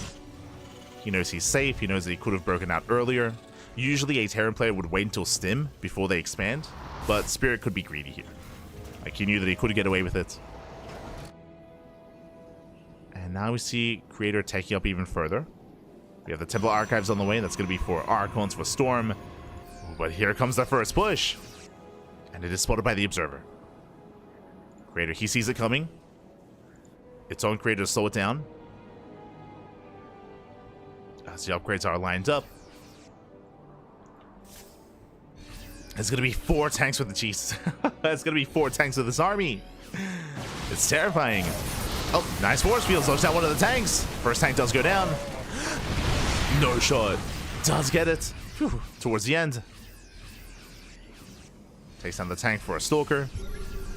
Not a bad trade for Creator. He gets 1. Behind this, 4th CC's on the way. Spirit, he has begun Viking production. And Ghost Academy is just now finishing up as well. He does him in. He wants a Colossus and he gets it. Oh, barely not. Colossus survives on barely any HP.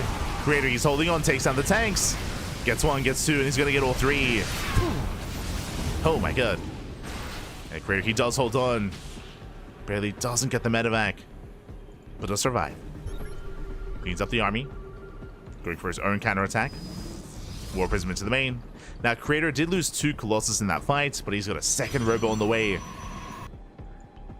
Trying to build up and working towards Colossus and Disruptors.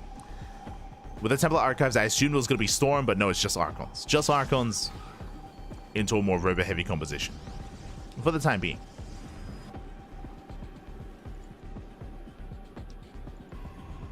This Creator is getting his own 4th base up and running. This also shows just the size of the map coming into play as well. Amygdala, it's a very large map, long rush distance by ground, and despite the fight going one way or another, the bases are left untouched. Creator, he doesn't keep pushing towards the 3rd or the 4th. He knows they didn't quite have enough momentum to keep going. It'll take too long. And there it is. Now we see Storm on the way. Getting into all forms of splash damage. Meanwhile, Spirit, he's going for the gold. This is a very risky maneuver here from Spirit, as it is a very exposed base. If Creator gains map control, he can just deny mining here from the other side of the wall. With Colossus, with anything. That's a Stargate. Okay. We're taking up. Disruptors on the way, as we mentioned, but now into Stargate, into a Dark Shrine. I'm curious if Creator he wants to head towards the late game and start working towards Sky Toss. Or even just a Mothership, just as a supportive unit. We'll see. We'll see if he does go for the Fleet Beacon. Now the main base is getting a little bit messy. But building up his gateways. Spirit so far is getting away with that gold. Creator, he has scouted. He is aware. He's going for it. Remember, he has Storm. He has Storm available. As Creator distracts here on the front lines, here comes the drop. Drop into the main. SCV's going down. Massive Storm in the mineral line. 13 SCVs in the blink of an eye. But Spirit, he defends the main. Shuts down the drop. That's still 13 SCVs falling. And this is all that Creator has to do, just poke in every now and then. Drop a Storm. Now they're pulling back.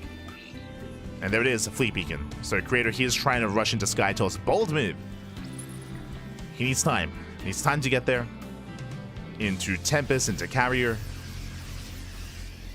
Towards that ideal late game composition. He has his own gold, true. His own gold base is up and running.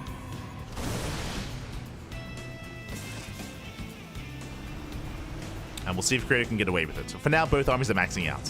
Both armies are reaching 200 supply. Spirit likewise also taking up into a fusion core, into Liberator range.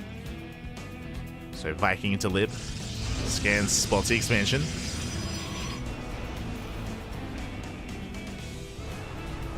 Carrier production has begun.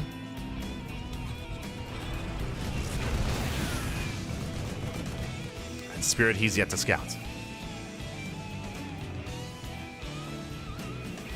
To figure out what's going on. Oh.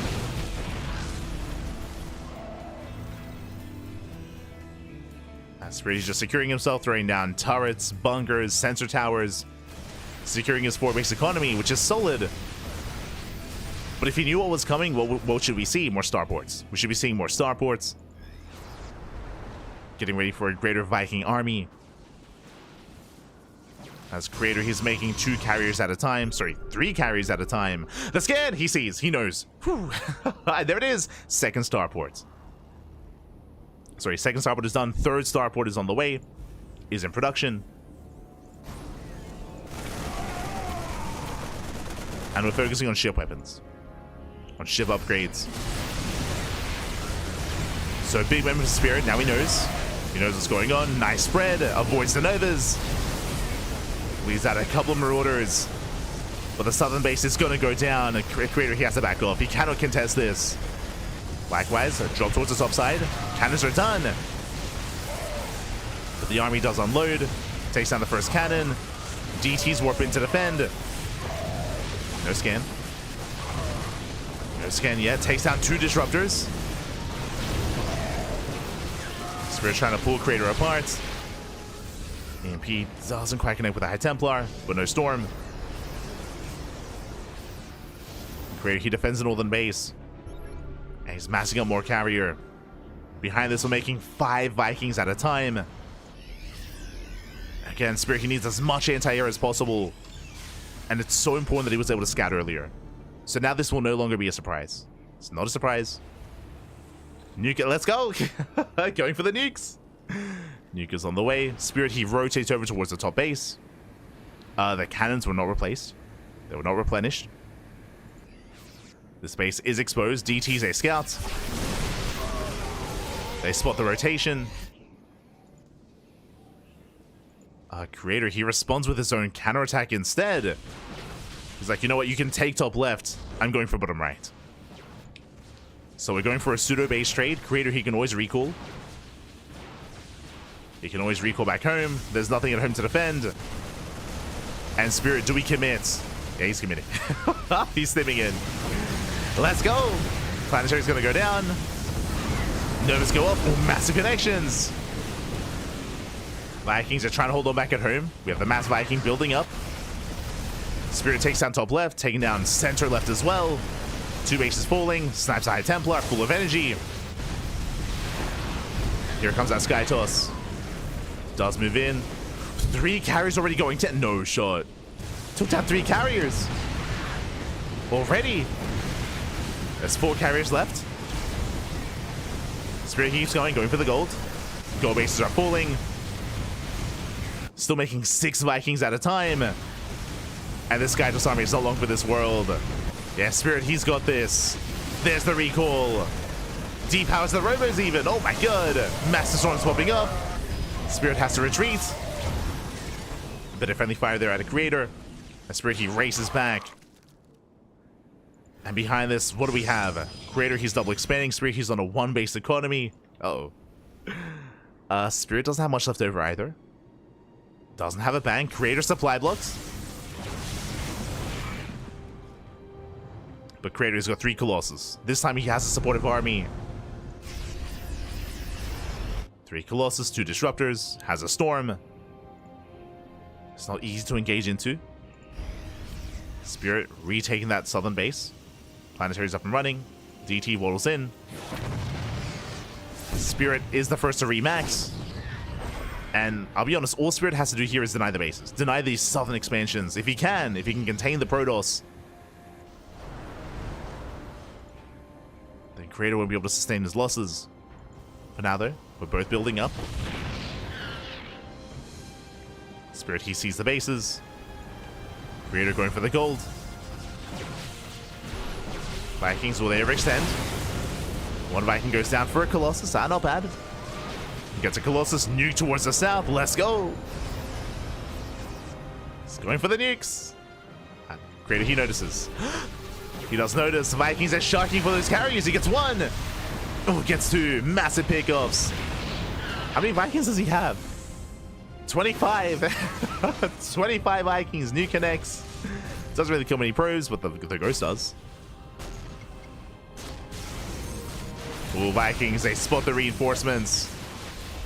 He sees what he wants. Oh, takes down a Colossus. Nova's going off though. The ground army does break through. And Nova's able to connect. Vikings, they shut down the Colossus eventually. But the ground army is struggling here for the Terran. Yeah, the bio army is plummeting. Vikings, they leave the Colossus alone a little bit too long. And finally they will focus them down. But it might just be too late. Creator, he breaks through. He breaks through. Yeah, Spirit, he wasn't really target firing. He did focus on the carriers first instead of the Colossus. And with that, Creator, he can reinforce, he can warp in. And Spirit, he has the high ground. But there's still Colossus left over. And Creator forcing the issue. He does take the supply lead. Do we force the ace match? The boys are being pulled. Nice EMP. Nice EMP. Viking doing what he can. Trying to get on top of the Colossus. Oh, does trade well, but that's 40. Sorry, the 34 SCVs going down. That's just so much economic damage. And Creator, he has an economy. He has 2 bases up and running. He has them saturated.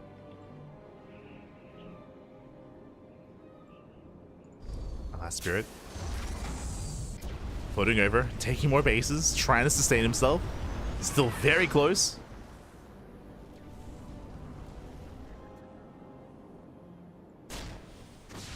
As now Skytos isn't a factor. There is no Skytos. There are 2 Colossus, 11 Stalkers. Now Spirit has a lot of dive potential. If the Colossus are exposed, he can just stim in. Speaking of the Vikings, they get some free damage. Oh, nice EMP. EMP pops up, does stim in. First Colossus, it's gonna go down. Oh, hot pickup though. Barely does save the Colossus for a little bit longer. Yeah, Marines are going down. The micro, oh my god. Saves the Colossus for as long as he can. But finally they're gonna go down, and Spirit, he breaks the main army. No shot, he takes down the Colossus, takes down the Prism. Only Stalkers left over and 1 more reinforcing Colossus. Oh my god. Can he hold on? He can. Jesus, and Spirit, he's stuck with medevacs. Like, medevacs are only left over. That's all he has left. Forced to pick up, forced to evacuate. He did kill the expansion, though. to take down the base. Down to 4 Marauders. One more volley though is all he needs to bring down the Colossus. He's so close. Up. Leaves out a Marauder. Every Marauder counts. Colossus has to be careful though. Playing with fire. Creator pushing in. Still rattling across the map. He's on a 1 base economy. No gas though. Uh-oh. Just minerals. Barely any gas income here for Creator. Does move in. Catches a medevac. Getting into the mineral line. Forcing Spirit away. Spirit, he's going for the base trade. He's going for the gold. He scans. He's looking for bases. Looking for an economy. The Colossus finally goes down. Massive pickoff. But the Zealous, they're busting in. They charge on forward. Vikings forced to land. Oh, yeah, they're going to be surrounded though. Vikings going down one after the other. Zealous, they trade so well here. Stalkers diving into the main. At the same time though, the mineral line gets caught out. And GG gets called. He gets broken, and Spirit, he will take the series 3-1. Gets into the mineral line, and he will eliminate Creator from the tournament. GG. Oh my god. Spirit. He gets across the map, cripples the economy, nothing left for Creator. And again, of course, he had no Colossus, only a handful of Stalkers. GG. Spirit, he will take the series. And does advance on. Congratulations here. Congratulations to Spirit. A very intense back and forth, whether it was game 1 or here in game 4 as well. I mean, personally, I was hoping for an ace match. I was hoping for a longer or the final game here, but alas, Spirit does take it. Very close game. Very close series. GG. GG. Again, the wild move of Spirit to just avoid the main army, snuck out across the map, got into the mineral line. Very well done. Very well done. Sick ending, Patty. Sick ending. And again, Creator as well, for him to have preserved his Colossus. Like, there was some crazy War Prism micro saving the Colossus towards the end as well. In the bottom right hand fight. Traded as efficiently as possible. Definitely some slip ups from Spirit, if you remember. Like, it was a big moment when he was focusing on the carriers and he just allowed the quadruple Colossus just rain down on the bio army. It was very close. Very close, but GG, well played. And with that does wrap up our broadcast for the day. Does wrap us up here as we switch our scenes over and catch up on our matches here tonight on what we covered. Bam, here we go. NightMare took down Fire, MaNa took down Night Phoenix, Solar and Spirit also took down Nicrat and Creator respectively.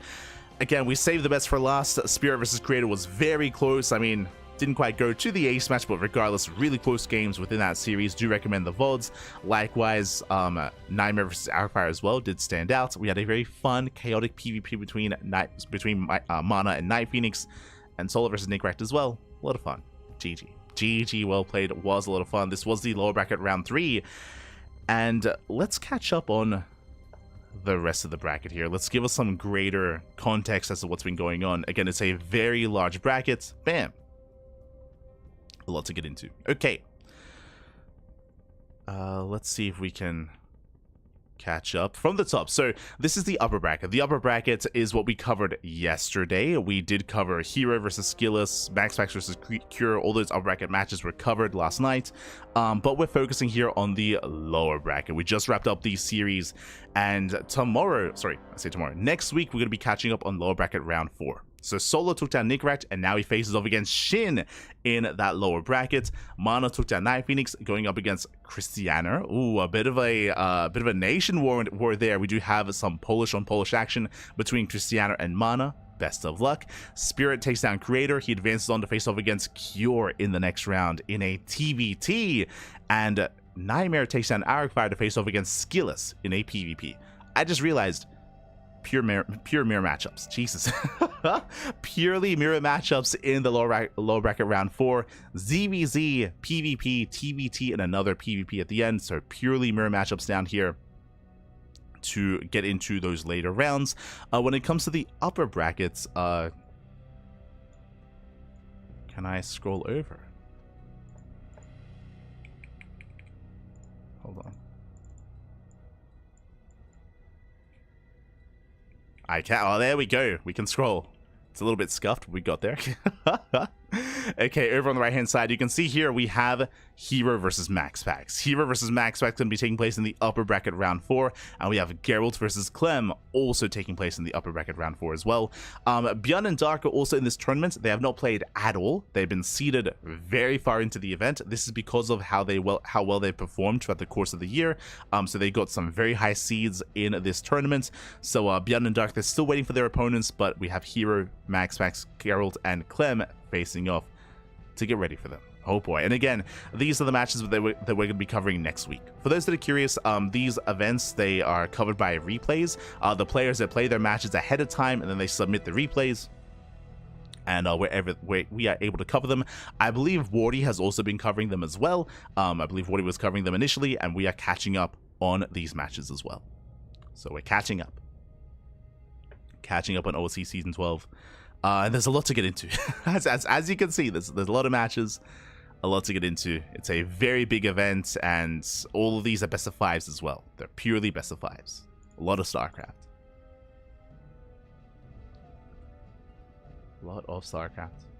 Otherwise, GG well played. Hope you'll enjoy yourselves. And again, the next time you see this event, we're going to be going over the lower bracket round 4. And again, that's going to be next week. But when it comes to other matches happening here on the CranKy Ducklings, bam, we have our weekly schedule ready for you. You can see here we're on Thursday. We're here on Thursday. We just wrapped up our initial morning broadcast at 9 p.m. KST. That is going to be in 9 hours. In 9 hours time, we're going to be live with Little League Cup number 36, day 1. Day 1 of Little League Cup. That is going to be later on tonight. Unfortunately, we won't be able to cast day 2. That is going to be a live broadcast, by the way, of Little League Cup. But day 2 is actually going to be on Friday, in 24 hours after that event. And as you can see, we already had another event scheduled. So the organizers of Little League Cup, they reached out. They're like, "Yo, we need an English cast. Do you want to cover it? Do you want to cover both days?" I'm like, unfortunately, we already committed. We already committed to OSC King of the Hill, so we're only covering day 1. I don't know if they're going to have another English cast for day 2. I would hope that they do bring someone else on board, like a Wardy or a Rotterdam or someone. So hopefully they're able to get someone for day 2, but we are going to be casting day 1. We will be covering day 2 via replays at a later date. At a later date, we're going to be catching up with day number 2 via replays, but for day 1, we're going to be covering it live here on the channel. Again, in 9 hours. If you're curious who's going to be playing in Little League Cup and what exactly is that event, it's an invitational. It's an invitational tournament, and it is Little League Cup. Sorry, I think I said 36. It's going to be number 34, and we're going to be featuring players like Solar, Zaun, Gumiho, Classic, Shin, Cure, Bjorn, and Rogue. Oh my god, it's going to be a very intense broadcast, a very intense tournament. Actually, I can just show you. Hold on. We have the technology.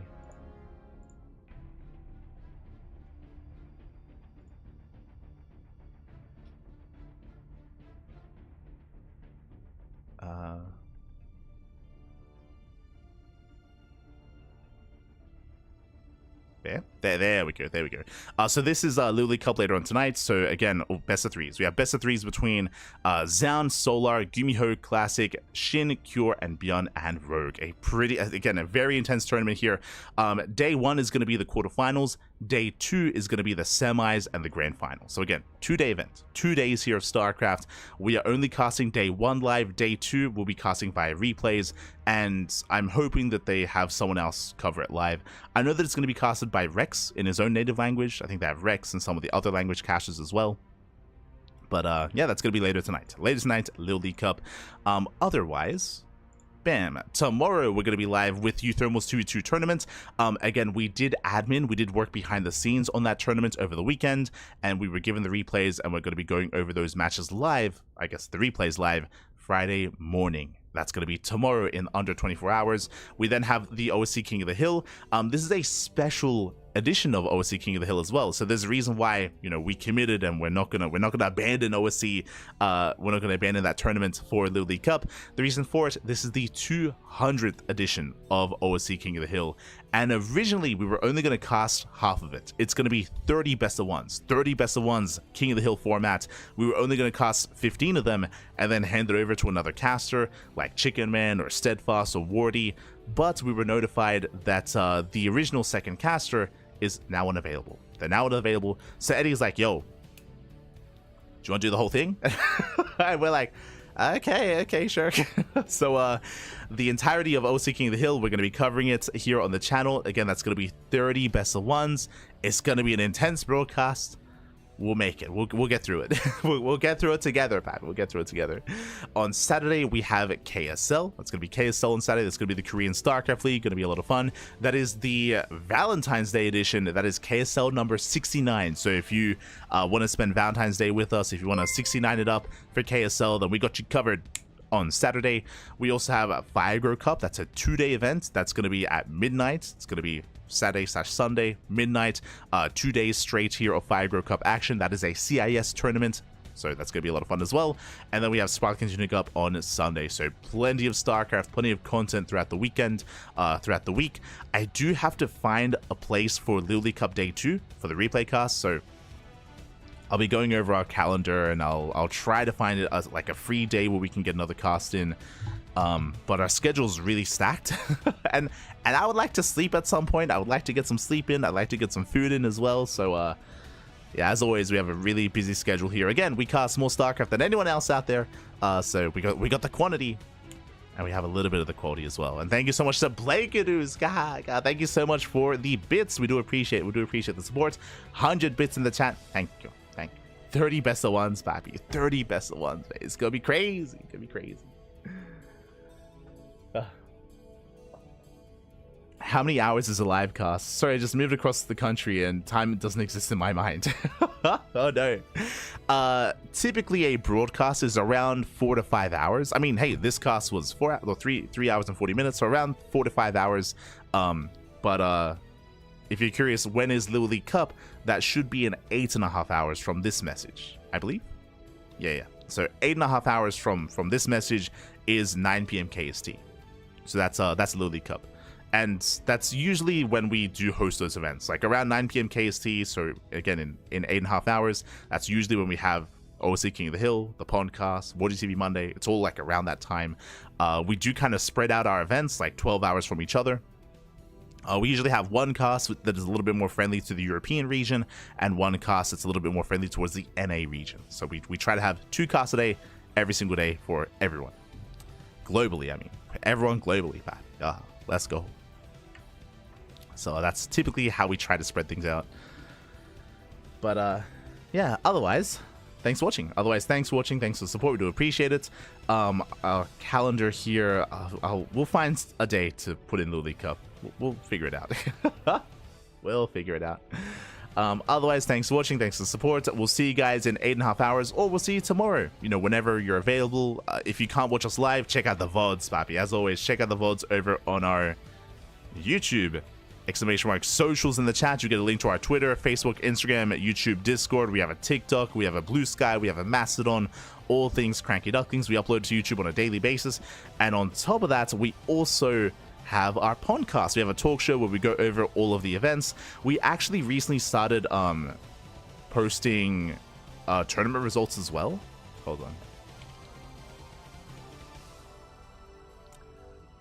Did recently start posting tournament results. Basically, not a lot of people tune into the podcast, but it's our weekly wrap-up show, and to make it a little bit more digestible, now we're going to be posting the week's results on Reddit, on Twitter, on Facebook, on Instagram, on YouTube as well, just to help people keep up and catch up. For people that don't watch tournaments live, they're able to keep up on that weekly wrap-up, if you will. So yeah, we're going to be starting to post that on a more regular basis on all of the platforms.